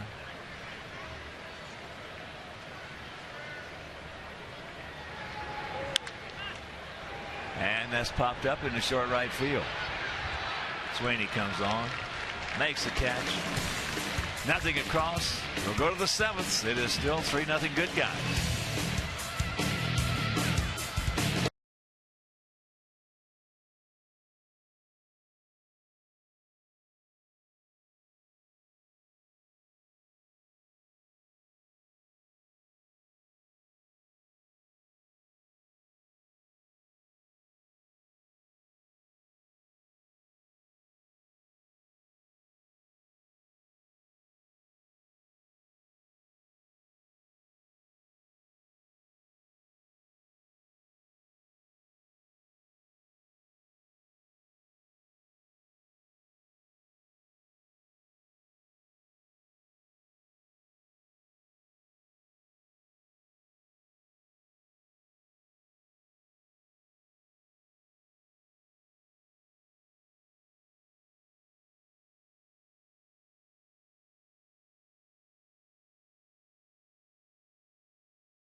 Presented by AT&T Uverse, coming up tonight at 6:30.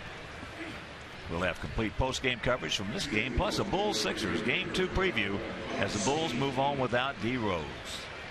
That's tough. So join Mark and Luke for Sportsnet Central, presented by AT&T Uverse, tonight at 6:30, only on Comcast Sportsnet, fans' best friend.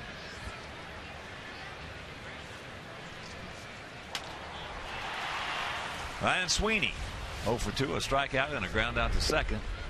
Takes ball 1. 3 runs, 5 hits, no errors for our Sox. No runs, no hits, no errors for their Sox here in the top of the 7th.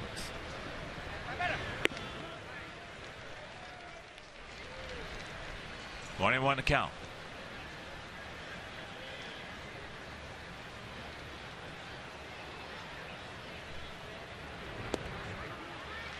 And the count 1-2.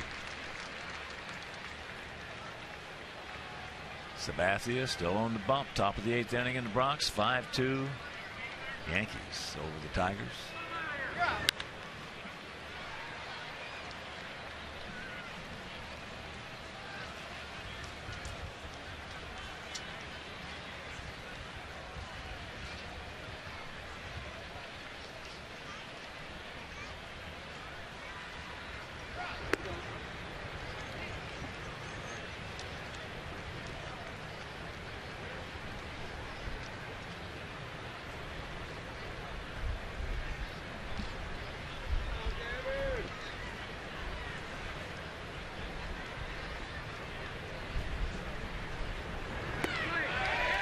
He gone.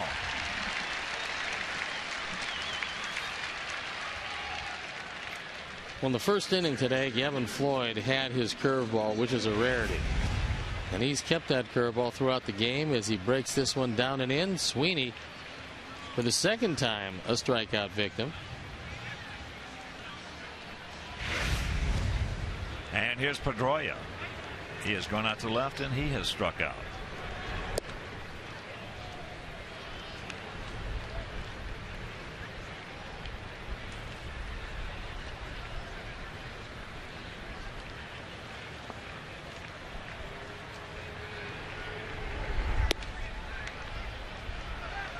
Come back and get him. 2-0 the count.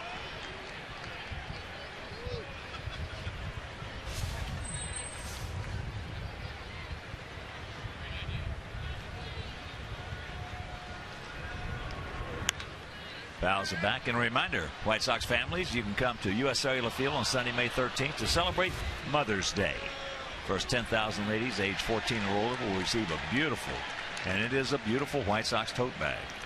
So purchase your tickets by visiting whitesox.com or calling 866-SOX-GAME.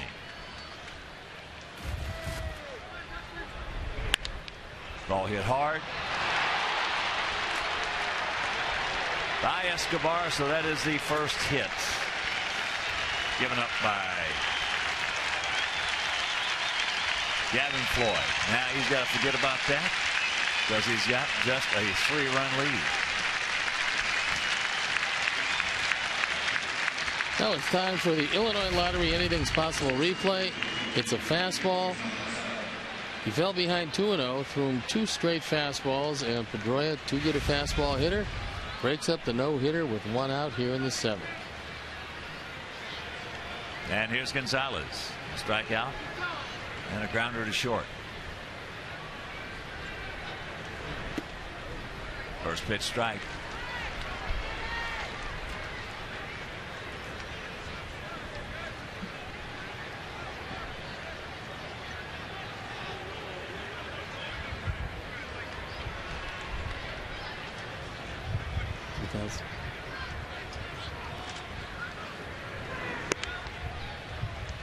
Up high, 1-1.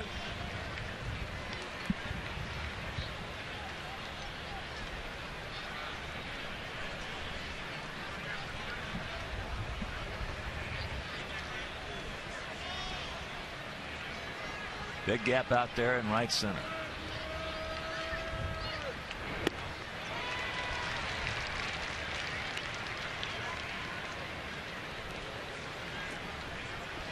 In 2008, Gavin Floyd took a no-hitter into the 9th inning, only to see Joe Mauer of the Minnesota Twins spoil it.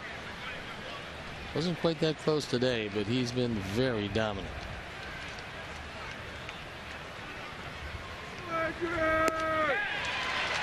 He go.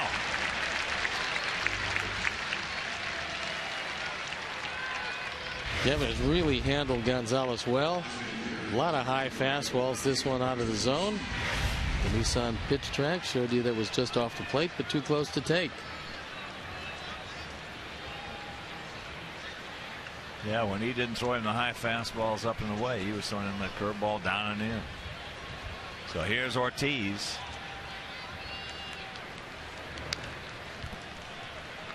Big Papi looking to shorten the gap. Addison Reed starting to throw in the pen. Is Gavin ready to deliver pitch number 1-0-6?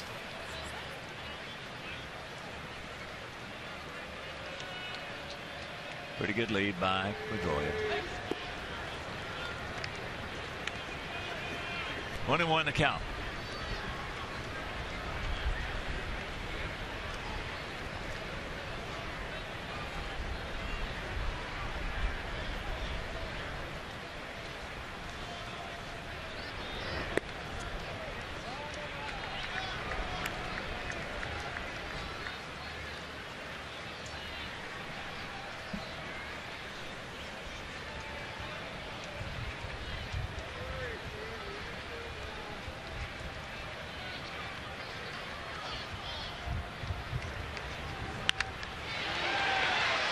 Trouble down into the corner.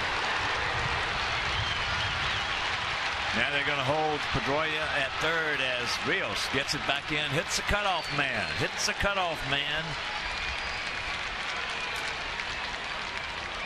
Or Jerry Royster would have sent him.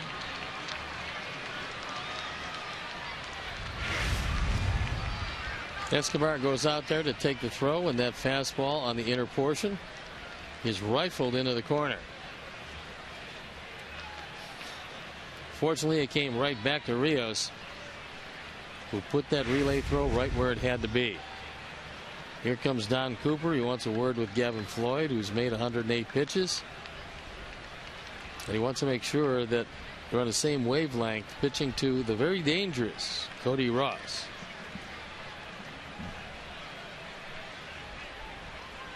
Yeah, give him a little breather.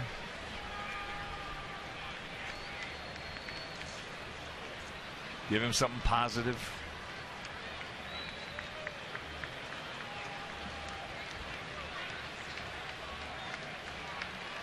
Did you ever have a manager that you talked into leaving you out there? No, but one time. I mean, Earl usually made the call. Earl Weaver usually made the call before he got to the line. Right. But one time against Cecil Cooper, he came out. He didn't make the call. 2 outs in the 9th inning. Man at first in a 2-1 game. Couldn't get the breaking ball. Cooper had hit 5 home runs off me in 2 years. Tippy Martinez, the left-hander, warming in the pen, and Earl goes, "You think you can get this guy?" I said, "No, bring in Tippy." He brought in Tippy, threw one pitch, he flew out to left center, we won the game. If I could get him, he wouldn't hit 5 home runs off me in 2 years. Blocked nicely by AJ in the count. 21 to Cody Ross with 2 down. Ducks on the pond here in the top of the 7th in a 3-0 Sox lead. White Sox.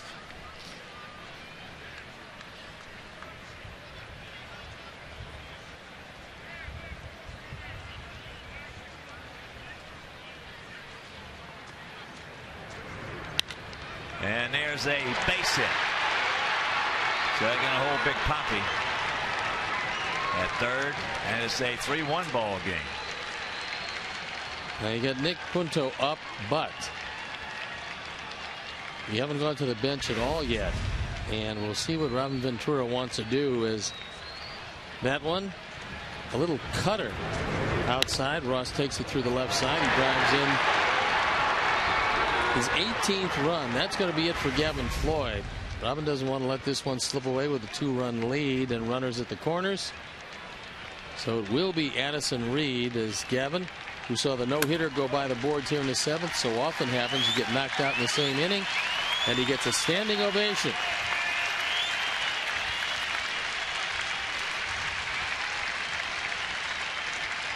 A terrific job by our 29-year-old right-hander, who again, his record 1-3 coming in with a 3.60, and he's actually pitched better than that. So he'll depart.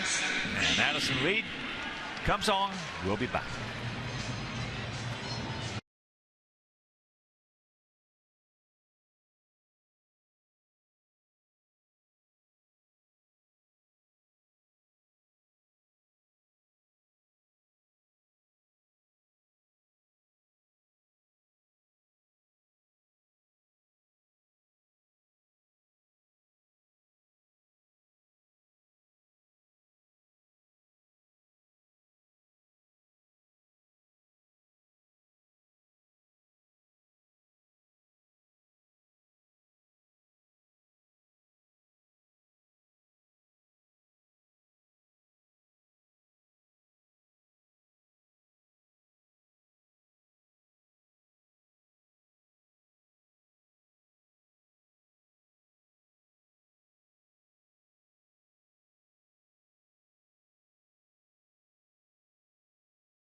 9 strikeouts, just 1 walk, with 3 hits, and of course responsible for the 2 men on the corners. As he gives way to our Honda call to the pen, and it is Addison Reed. Reed has been magnificent this year out of the bullpen. On for the 10th time. No earned run average. He'll be looking at Nick Punto. Once again, even though odds are overwhelming, he won't be bunting. You still have to respect the fact that he can. With that in mind, LILLIBRIDGE is even with a bag and in at third.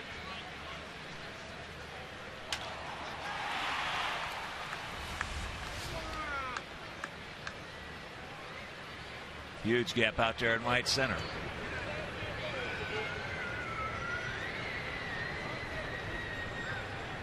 Good lead by Ross at first. Yankees now leading the Tigers 6-2. Andrew Jones just hit his 3rd homer of the season.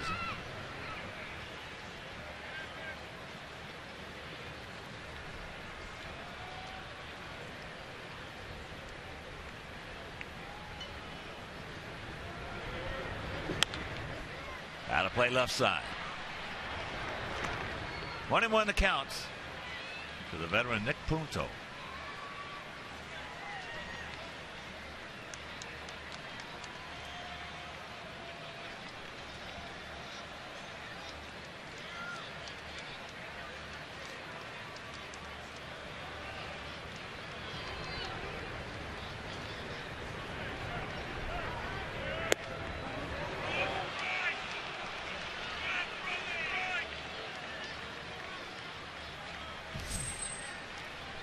Will Oman starting to get loose. Even though right-handers Bird and Shoppach coming up next, if the inning stays alive, you never know who comes off that bench.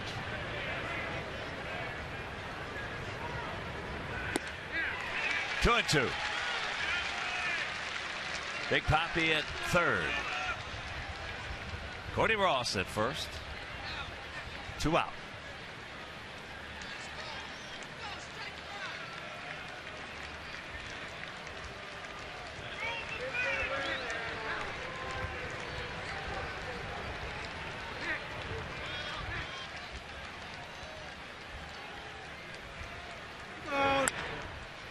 That's going foul.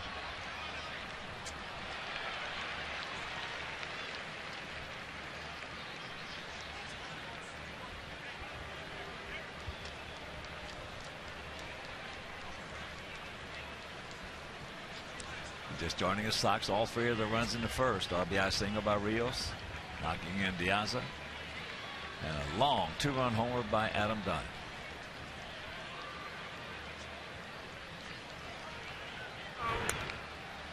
And just did get a little bitty piece of that one.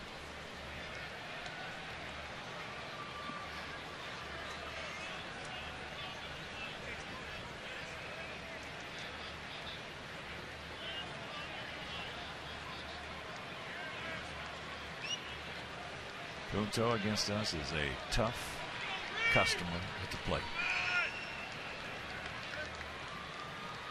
There goes Ross. And Adam will make a nice pick. Step on the bag, and that'll do it. So Addison Reed gets the job done. They do come up with a run. 7th inning stretch, we lead it 3-1.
And it's the last out of the inning as Adam Dunn gets an awkward chopper to first base.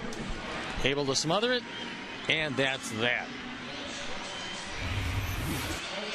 And a reminder, come join our White Sox on May 3rd at 7:10 p.m. and take part in the Cinco de Mayo celebration presented by Miller Lite. For tickets, call 866-SOX-GAME or visit whitesox.com.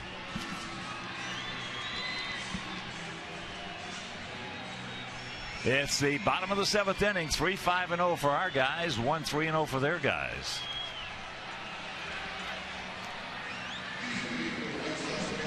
Come on, boys.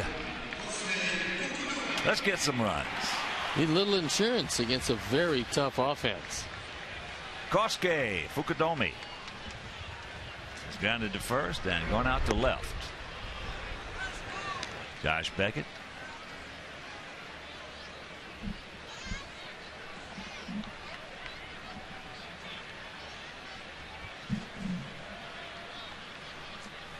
Beckett, 31-year-old, 6'5", 225-pound right-hander. And the count 0-2.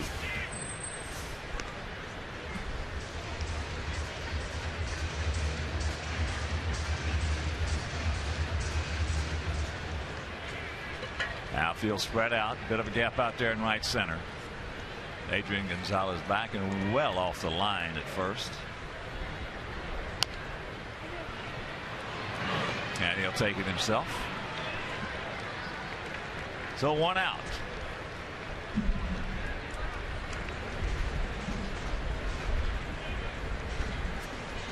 Bullpen up and going for the Red Sox as Beckett about ready to hit the century mark. Pretty impressive outing for him. Give up 3 hits and 3 runs in the first inning and 2 hits since. So he's been tough. Gavin Floyd was just a little tougher.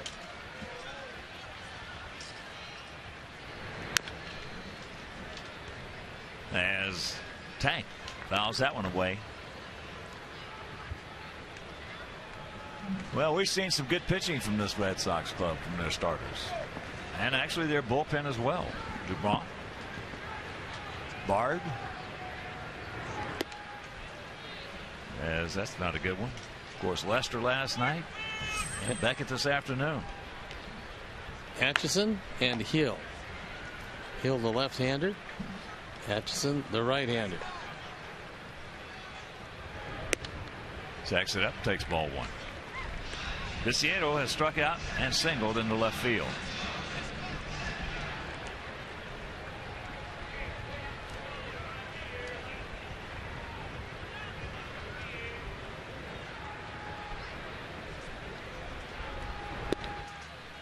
Two and two. I don't think the Red Sox are going to have a lot of problems with their starting pitching. They've just got to get that bullpen worked out. Well, Buchholz last time out was okay. First few times out he really struggled. And he's got, Buchholz has got some good stuff. Full count to Tank. So their starters are good. Yep.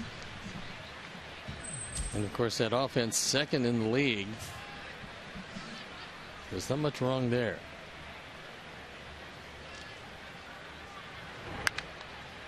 High pop up right side. Get out of here. Get out. Gonzalez stays with it and makes the catch. Nice play by Adrian. Gonzalez, a very accomplished defensive first baseman to go along with all that offense. He reaches over into the crowd and makes the play.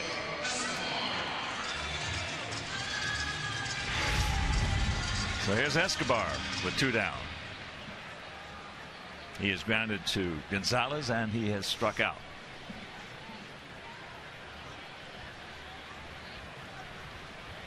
Matt Thornton down in our pen.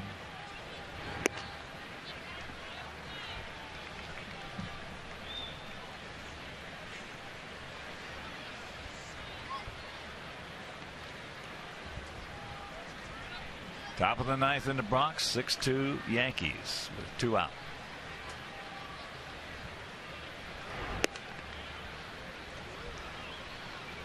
Two 0 the count. Amazingly enough, Baltimore continues their winning ways. They have a dangerous lineup. Pedro Strop out of their bullpen. Now 3-1 with an ERA just over 2. There's a shot. So a bullet off the bat of Escobar.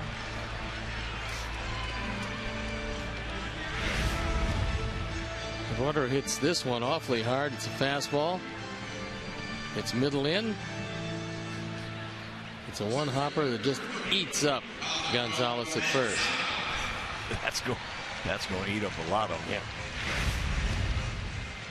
Wasn't exactly a short hop. Wasn't exactly a long hop. No, it was just a rocket with some overspin. So here's Diaz, a 1 for 3, but it was a big one leading off the ball game for us in the bottom of the first, singled and came around to score.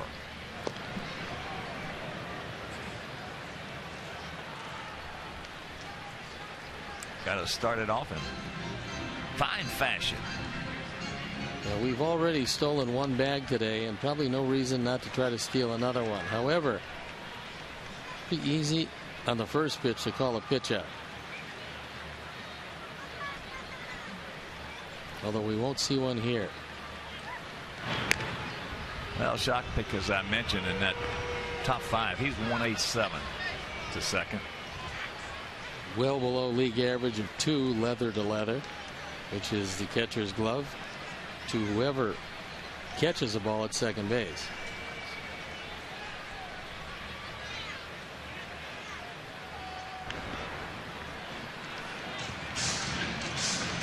I think Beckett probably makes up for that because 1.3 is league average for pitchers, and I would venture to say Beckett has to be around 1.5, maybe occasionally getting up to 1.5.5, 1.6. And that's from set position the time it hits a catcher's glove.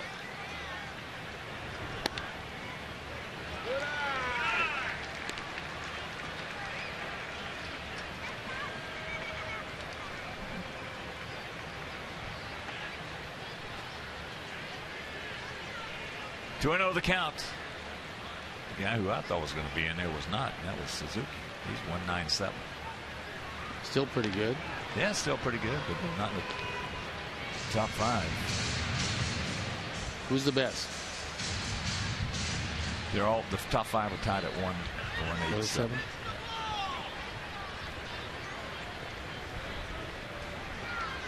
They might be going. They might be thinking the same thing. You know, I don't see many pitch outs on 2-0. 2-0. No, that would take something on the part of the manager. I have seen it. I saw 3 in a row.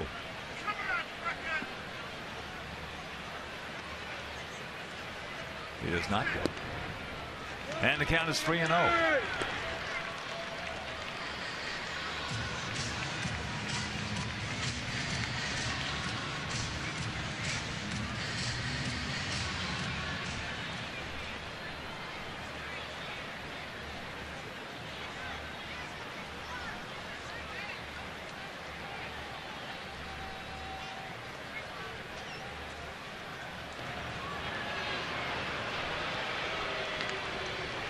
Sox 3 in the first. Carmine's 1 here in the top of the 7th. We have good speed at first with 2 out and a 3-0 count. And Lillibridge on deck. There's the strike. Now I would assume you'll see him go.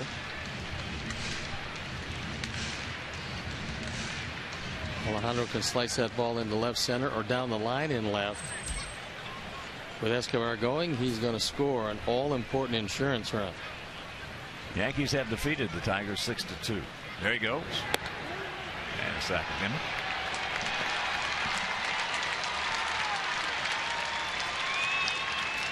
All right, boys.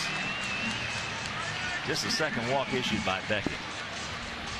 First one was to Dunn back in the 3rd inning. Shoppack now going out there to talk with Beckett and what they want to do with Lillibridge.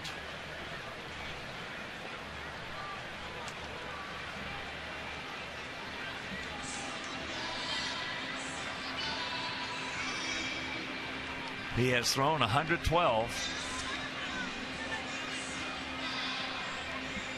And LILLIBRIDGE has a beautiful sacrifice bunt, a hard single, and he's gone out to left. Our all-purpose player. Boy, is it a manager's delight to have a guy like that.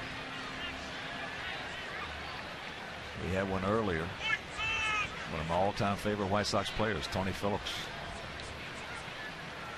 All-purpose player. Wasn't Ozuna something like that? Pablo, yeah. Pablo was a good one. But the ability to play all the infield positions, and of course Brent could also play first, and play all the outfield positions, give you speed late in the game. And last year he hit the ball out of the ballpark.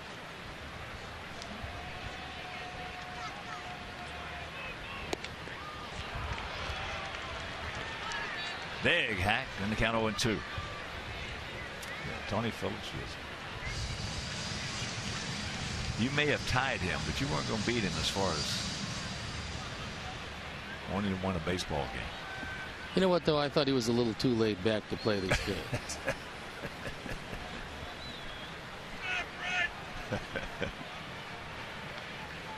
The 0-2. Nice block by Shoppach. Tony wouldn't go into the stands. He'd go halfway up. No. In fact, he wouldn't put it past him to go to the upper deck. Play a lot of charity golf tournaments with Tony, and he's still intense. Oh, yeah, I loved it. I absolutely loved him. He wasn't afraid to get in his teammate's face if something was not going the way it should have been.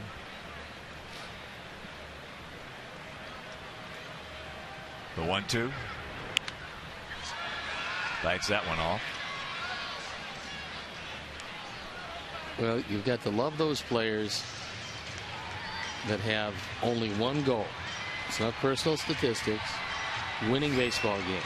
And to that end, they will do whatever it takes on a daily basis. And it might be getting in a player's face if he's not doing what he should do. That was what's so great about that Oakland club that won 5 consecutive divisional titles and 3 consecutive world championships. They've gotten each other's face every day. I was going to say, they had a fight or two in the locker room every day. Every day.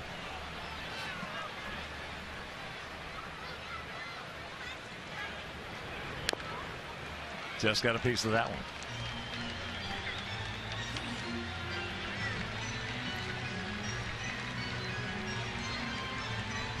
Back when that club was in Kansas City, we would sit around sometimes to 2, 3 o'clock in the morning. That was one thing about the '83 White Sox. That's the best camaraderie I have ever seen on a club. To this day, I've never seen anything like it. And they would sit there sometimes, Coos and Bull and everybody would sit there to 2, 3, 4 o'clock in the morning, just getting on each other's behind. That's out of play. Drysdale and I would go back there, have a couple of beers with them, stay just sit there and just talk baseball.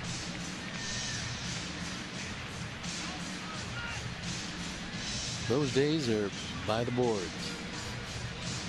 Well, Reinsdorf would stay sometimes to 2 or 3 o'clock in the morning talking baseball. And Einhorn.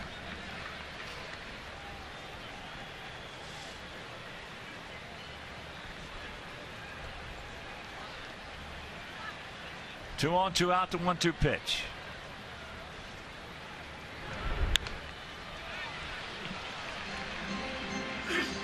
He's battling him.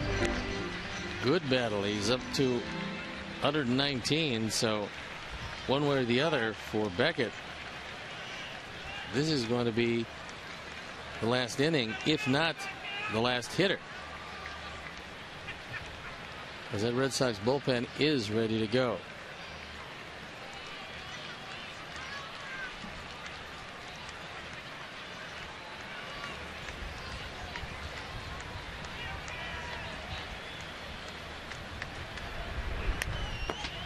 And just did nick it. On the Nissan pitch tracks, we'll show you that the entire at bat has been spent away from LILLIBRIDGE.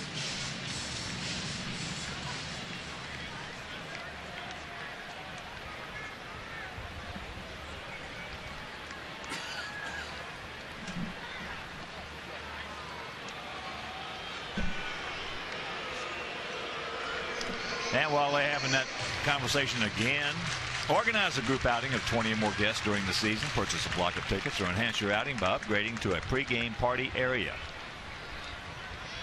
Also, a Diamond Suite or one of our other great party areas. So call 312-674-1000 or visit WhiteSox.com. The Bertucci boys out there. Even though Bruno's on the DL. Right here, Brent. Right here, buddy. Checks it up. And the count 2-2. Well, a few curveballs Beckett has thrown. That hasn't been one of his mainstays today. But he's trying everything he can to get by LILLIBRIDGE, and LILLIBRIDGE is battling him.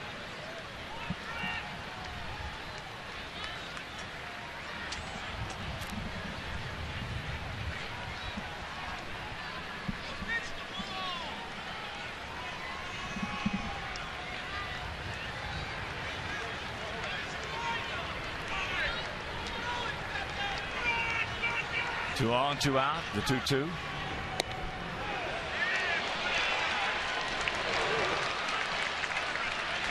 So now, Cheese gets a little more binding.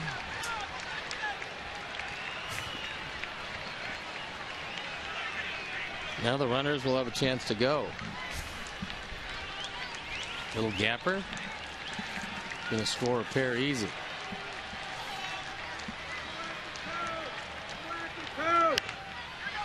And another foul ball.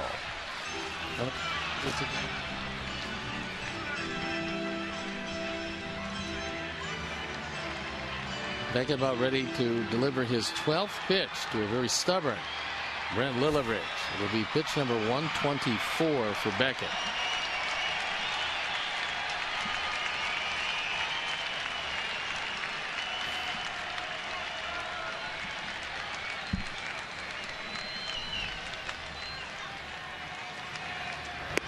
And what a nice at bat right there for Brent LILLIBRIDGE, falling down in the count 0-2, drawing the walk to load up the bases for Rios. Bobby Valentine is going to have to take Beckett out of the game. He's thrown 124. He wanted him to get through that inning, but the stubborn at bat by LILLIBRIDGE will drive Beckett from the game after the walk, and we'll step out and be back after these messages.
Ahead of the 2-run Dunn homer, and would love to get a little daylight between our Sox and their Sox.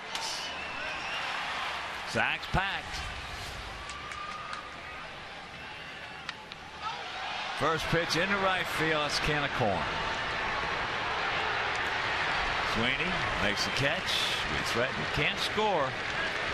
And we're into the 8th.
The top of the 8th inning. And it looks like Lars Anderson is going to lead things off. He's going to hit for Marlon Byrd.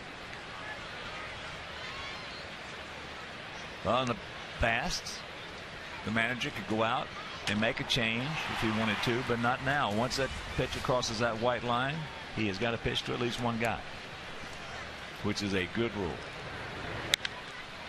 First ball hunting high into left field. FUKUDOME.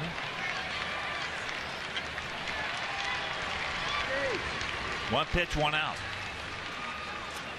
And Salter Lamaki has come out to hit for Kelly Shoppach. Being a switch hitter doesn't really matter. However, he's a whole lot better from the left side. He's only hit twice from the right side, and he's 0 for 2. Well, he certainly is dangerous from the left side. We saw that. Saw that twice in the opener. First pitch strike. Jared, just 26 years old.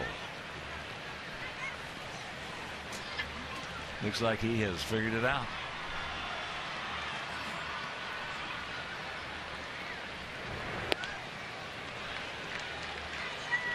Now you could not lay off the high fastball from Peavy.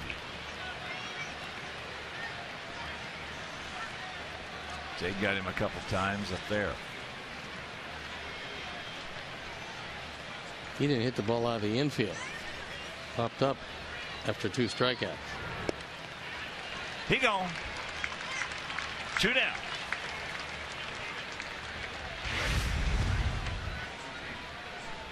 That one in the zone, that one in the zone, and the third one in the zone. All fastballs. They threw it right by him. Yeah. Little rain must fall into everyone's life, and right here it's starting to fall. AVILES takes first pitch strike.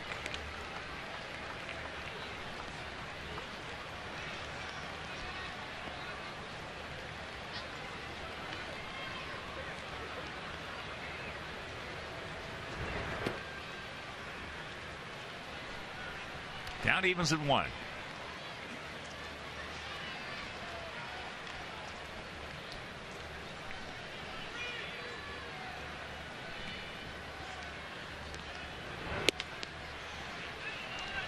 That one at 94 and the count 1-2.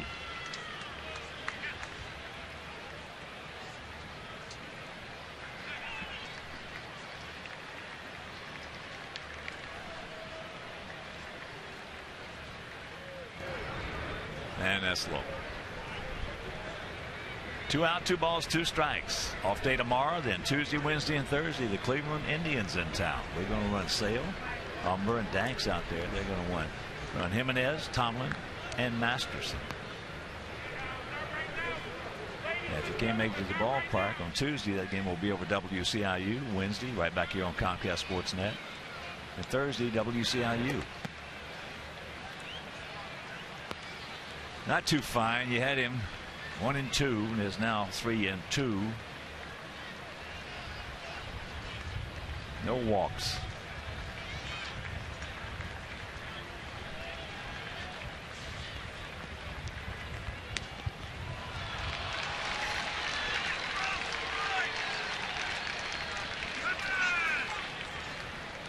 So the 2-out walk, and that'll bring up Sweeney.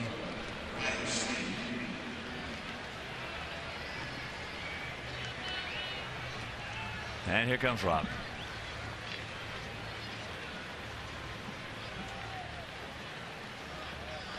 They got McDonald from the right side.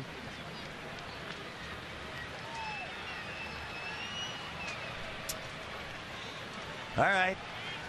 So Addison will work 1 inning. Gives up no hits, but a big walk right there. 1 strikeout either parts. Thornton comes on and we'll be back.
Is Matt Thornton.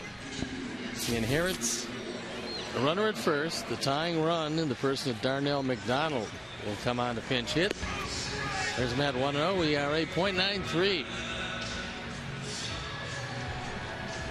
And we've seen McDonald come through with 1 big hit in this series. A run, a base clearing double into the left field corner. Broke our back. And let me restate that rule. When the pitcher goes out and crosses that line, if they make a change for a pinch hitter, then you can take him out. Or if he's hurt. Right here, the first pitch. Low and inside, and the count 1-0.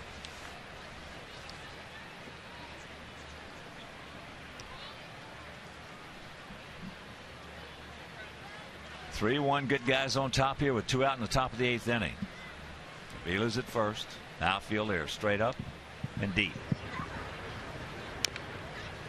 Fouls that away. So the count 1-1.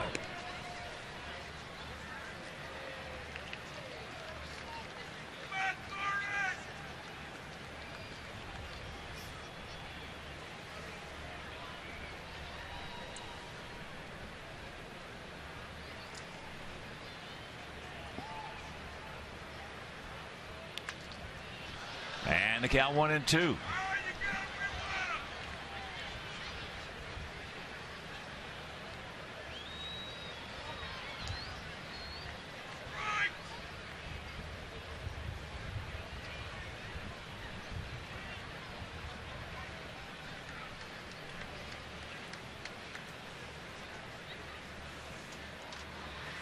There goes AVILES.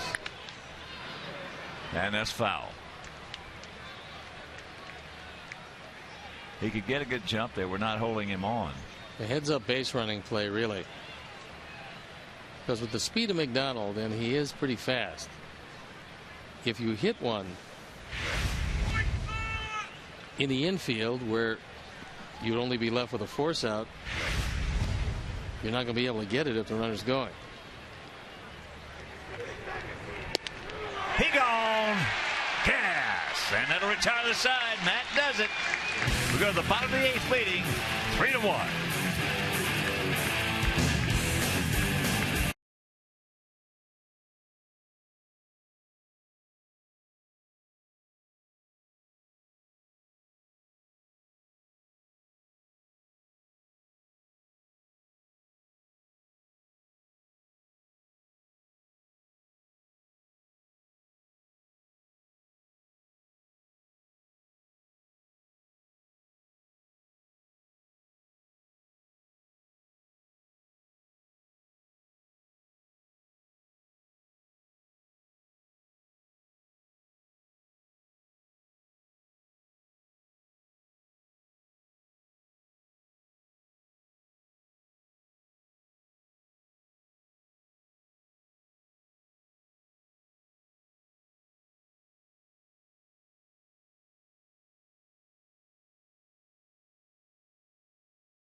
By Miller Lite. And here's our Miller moment, and it revolves around Gavin Floyd, the starter for the game today.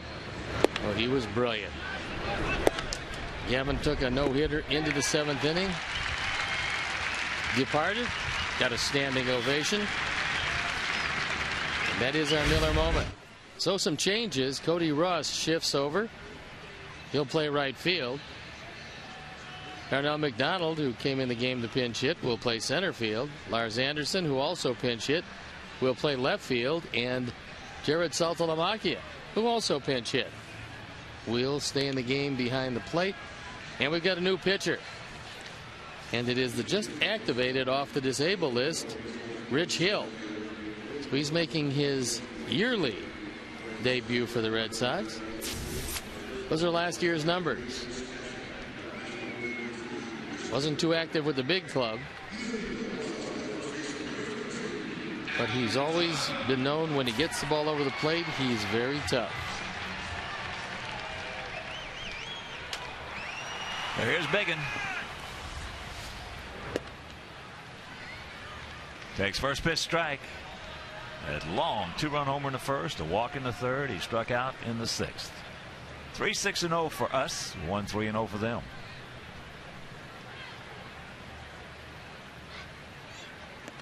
Big sweeper right there. When he'll get over to the Red Sox after all of those years rearing up with his front elbow and then not able to get over the top of the breaking ball, he started throwing 3/4 and low 3/4 and became more effective. Another sweeper. And the count 1-2. Tazawa is now throwing in the Boston bullpen.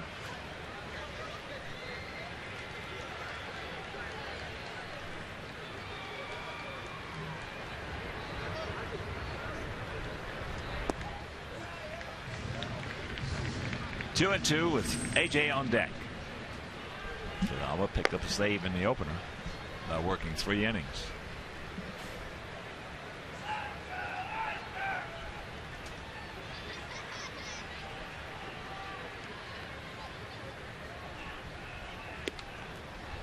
That one hangs inside. So a full count to Dunn. All 4 base hit.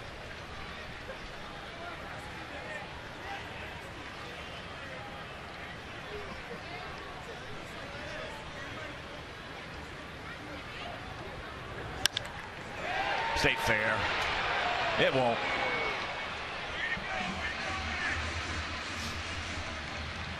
Another finals for you. Baltimore beat Oakland 5-2. Cubs over the Phillies 5-1. Garza 2-1 to winner there. Cincinnati beat Houston 6-5. D-backs double up the Marlins 8-4 down in Miami. Blue Jays over the Mariners 7-2 up at the Rogers Center. And right here the payoff pitch. And that is a good at bat.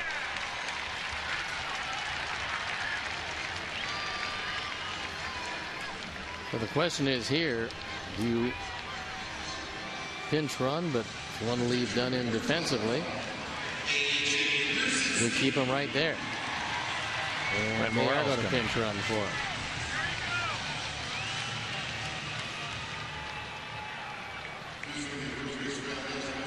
Nice day for Adam. 2-run homer, 2 walks.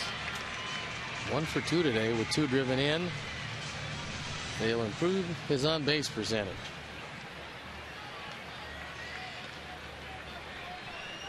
AJ is 0 for 3.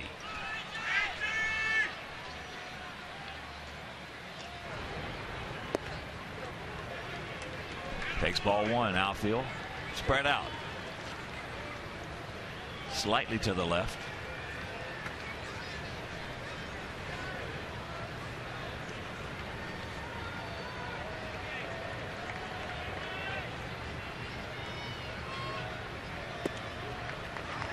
And now AJ with a 2-0 count.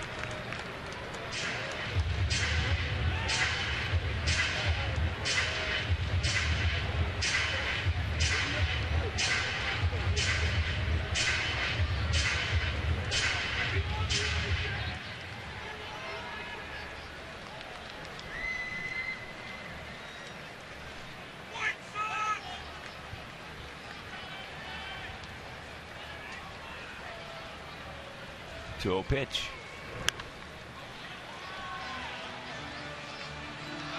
3-6-0 for us. 1-3-0 for them. Gavin Floyd, if you're just joining us, is awesome.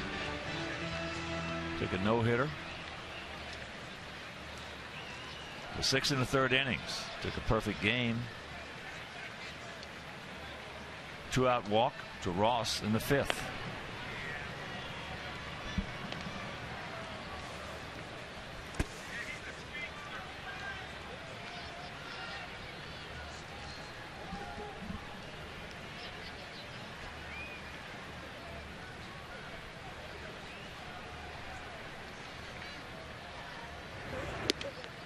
Curveball hangs inside, so now he's got the catbird seat. It's 3-1. Mitchell really fighting himself with his control. And Tazawa ready to go in the pen.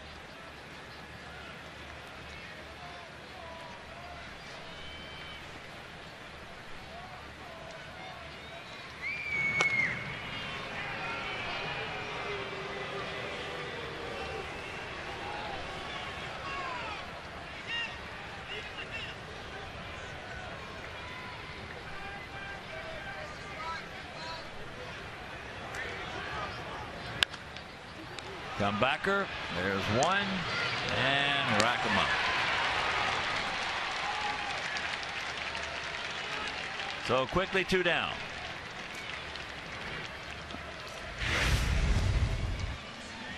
On the verge of walking the first 2, instead throws a double play ground ball.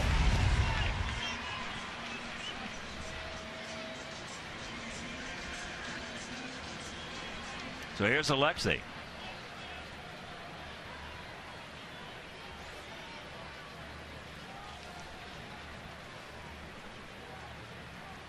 ALEXEI 0 for 3 today. Takes first pitch strike.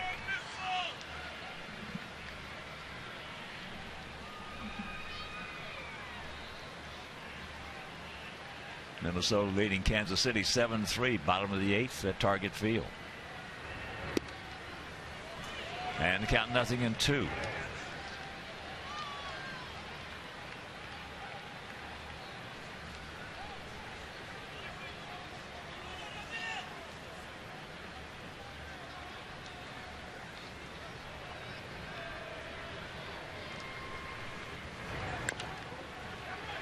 That could be trouble. And stick it in your pocket.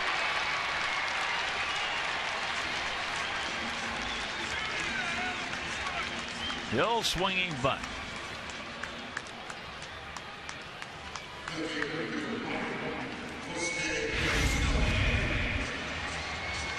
Not much you can do with this.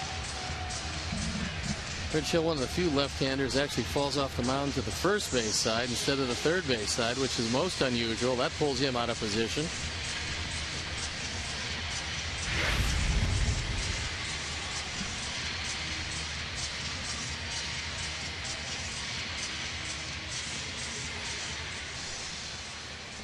So here's Fukudome. 0 for 3. Twice he has grounded out to Gonzalez at first, and once he has gone out to left field.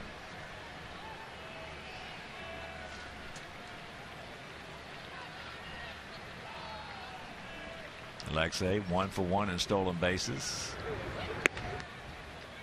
Has that pitch up high. 1-0 the count to KOSUKE.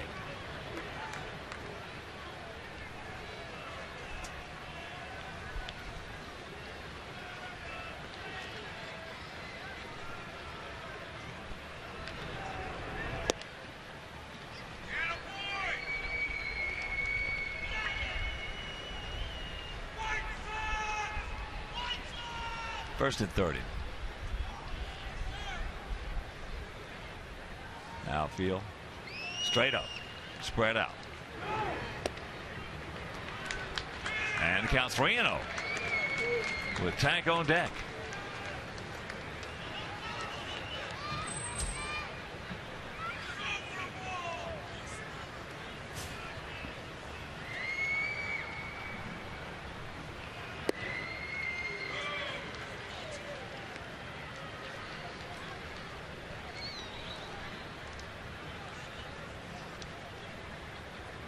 Look down at Joe McEwing. Just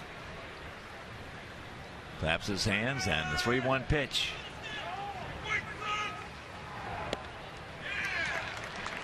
Ball 4. So with 2 out, 2 on.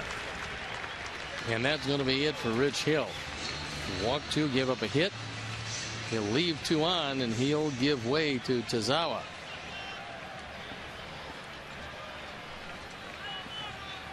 So Rich Hill.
It's Junichi Tazawa.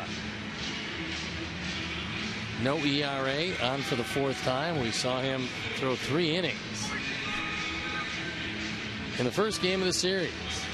Gave up a couple of hits, fanned 4, didn't walk anybody, didn't give up a run. And a reminder, you can follow our White Sox with the MLB.com @BAT12 app for your iPhone, iPad, Android, and Windows Mobile. Get live audio pitch tracking, video highlights, and more. Text @BAT to 31826 or visit whitesox.com for details. All right, 2 on, 2 out. Tazawa against Viciedo. Tank is 1 for 3 this afternoon.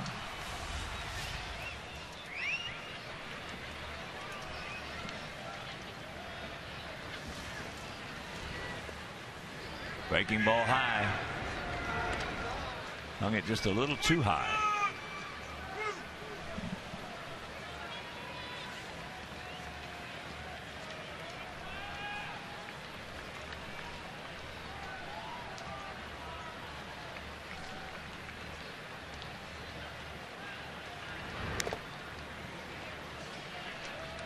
Looking for it. Fouled it off. Threw a pretty good splitter when we saw him in the first game of the 4-game series. He had some good movement.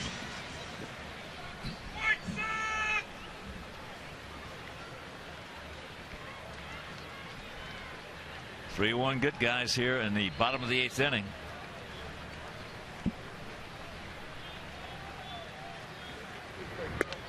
And that breaking ball high. 2-1. And as Abner designed it for their guys in the 9th, it'll be 3rd, 4th, and 5th place hitters. Pedrola, Gonzalez, Ortiz. Pretty strong lineup. But today, our pitchers have held them at bay. And there's a base hit. Here he comes. He's being waved around. They're going to get the ball back now. And boy, Tank. It's a 4-1 ball game. That'll make things a little easier. RBI number 4, the first run batted in that did not come the way of the home run for Viciedo. That time he did get one of those splitters. Only when it rolls like that, when it doesn't go down abruptly, it acts almost like a rolling or hanging curveball. Don't stop now, boys, as here is Escobar. He's 1 for 3 last time up. Just hit a bullet off the glove of Gonzalez for a base hit.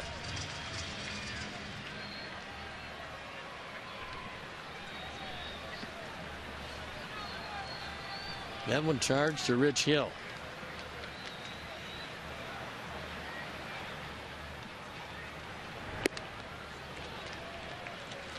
Goes to that one at 93. All started this inning with a good at bat by Diggin. Now Adam Dunn. A walk. Then with 2 out, a single by ALEXEI. The walk to Fukudome. And the big base hit by Viciedo.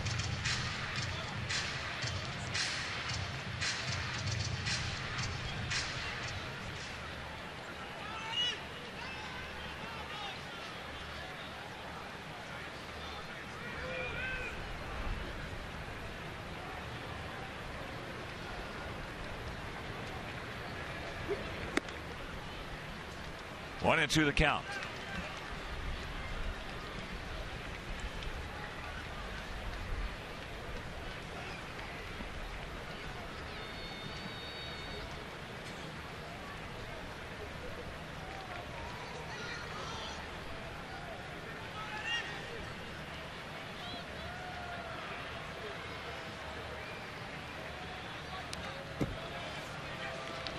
Just a piece, a little bitty piece.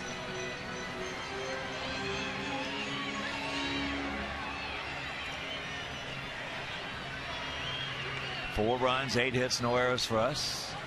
1 run, 3 hits, no errors for them. Just tuning in, the pitchers of record are the starters. Gavin, Floyd, Josh Beckett.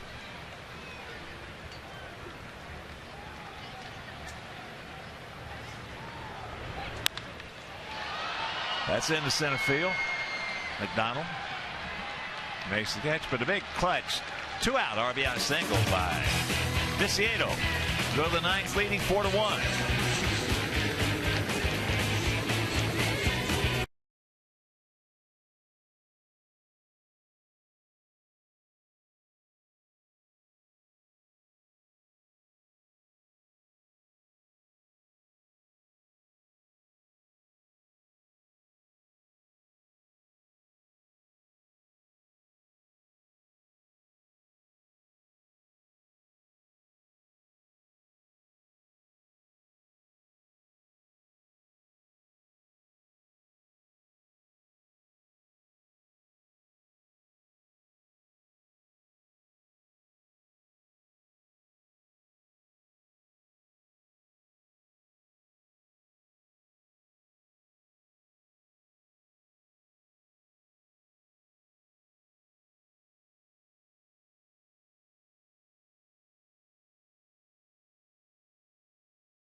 Inning against Matt Thornton.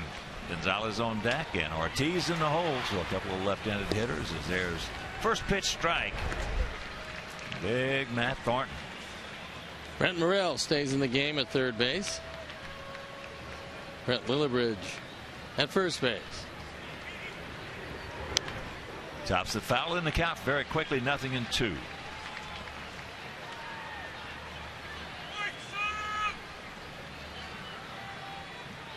First out, always a huge out.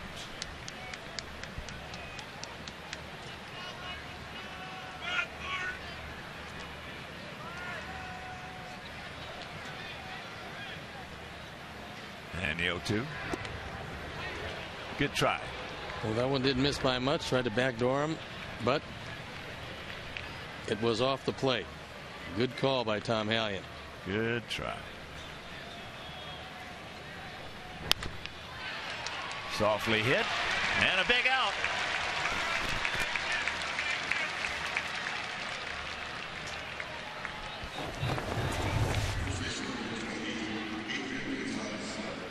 Upcoming schedule. The Indians coming to town after the off day tomorrow, and then it's on to Detroit.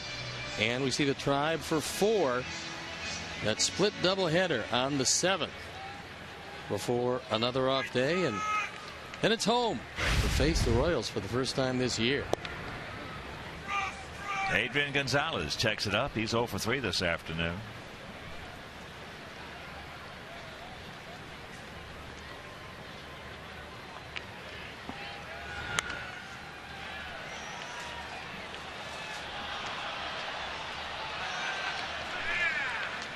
One and one count.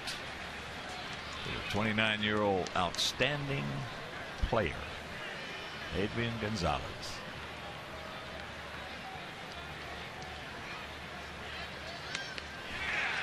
He just whistled that one right on by him at 96.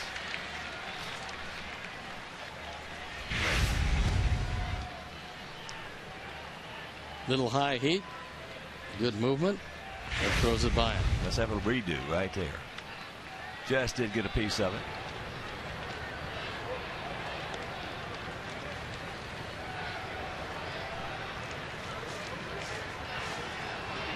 If you're just getting home tuning in, the red and white uniforms, the throwback 72 throwback.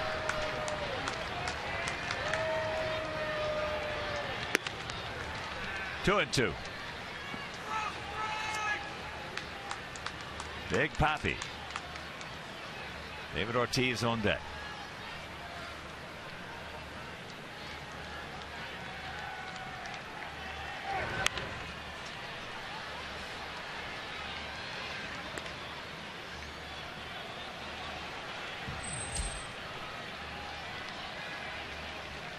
Off day tomorrow.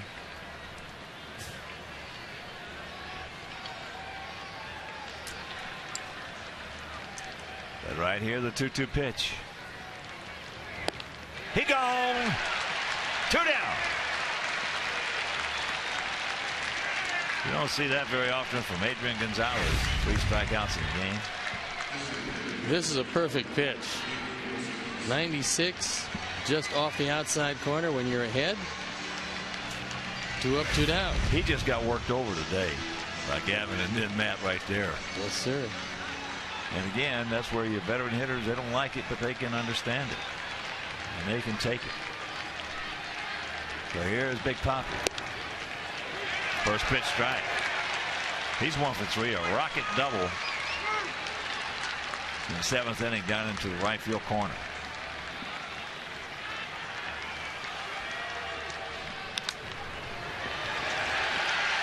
And this ball game is over.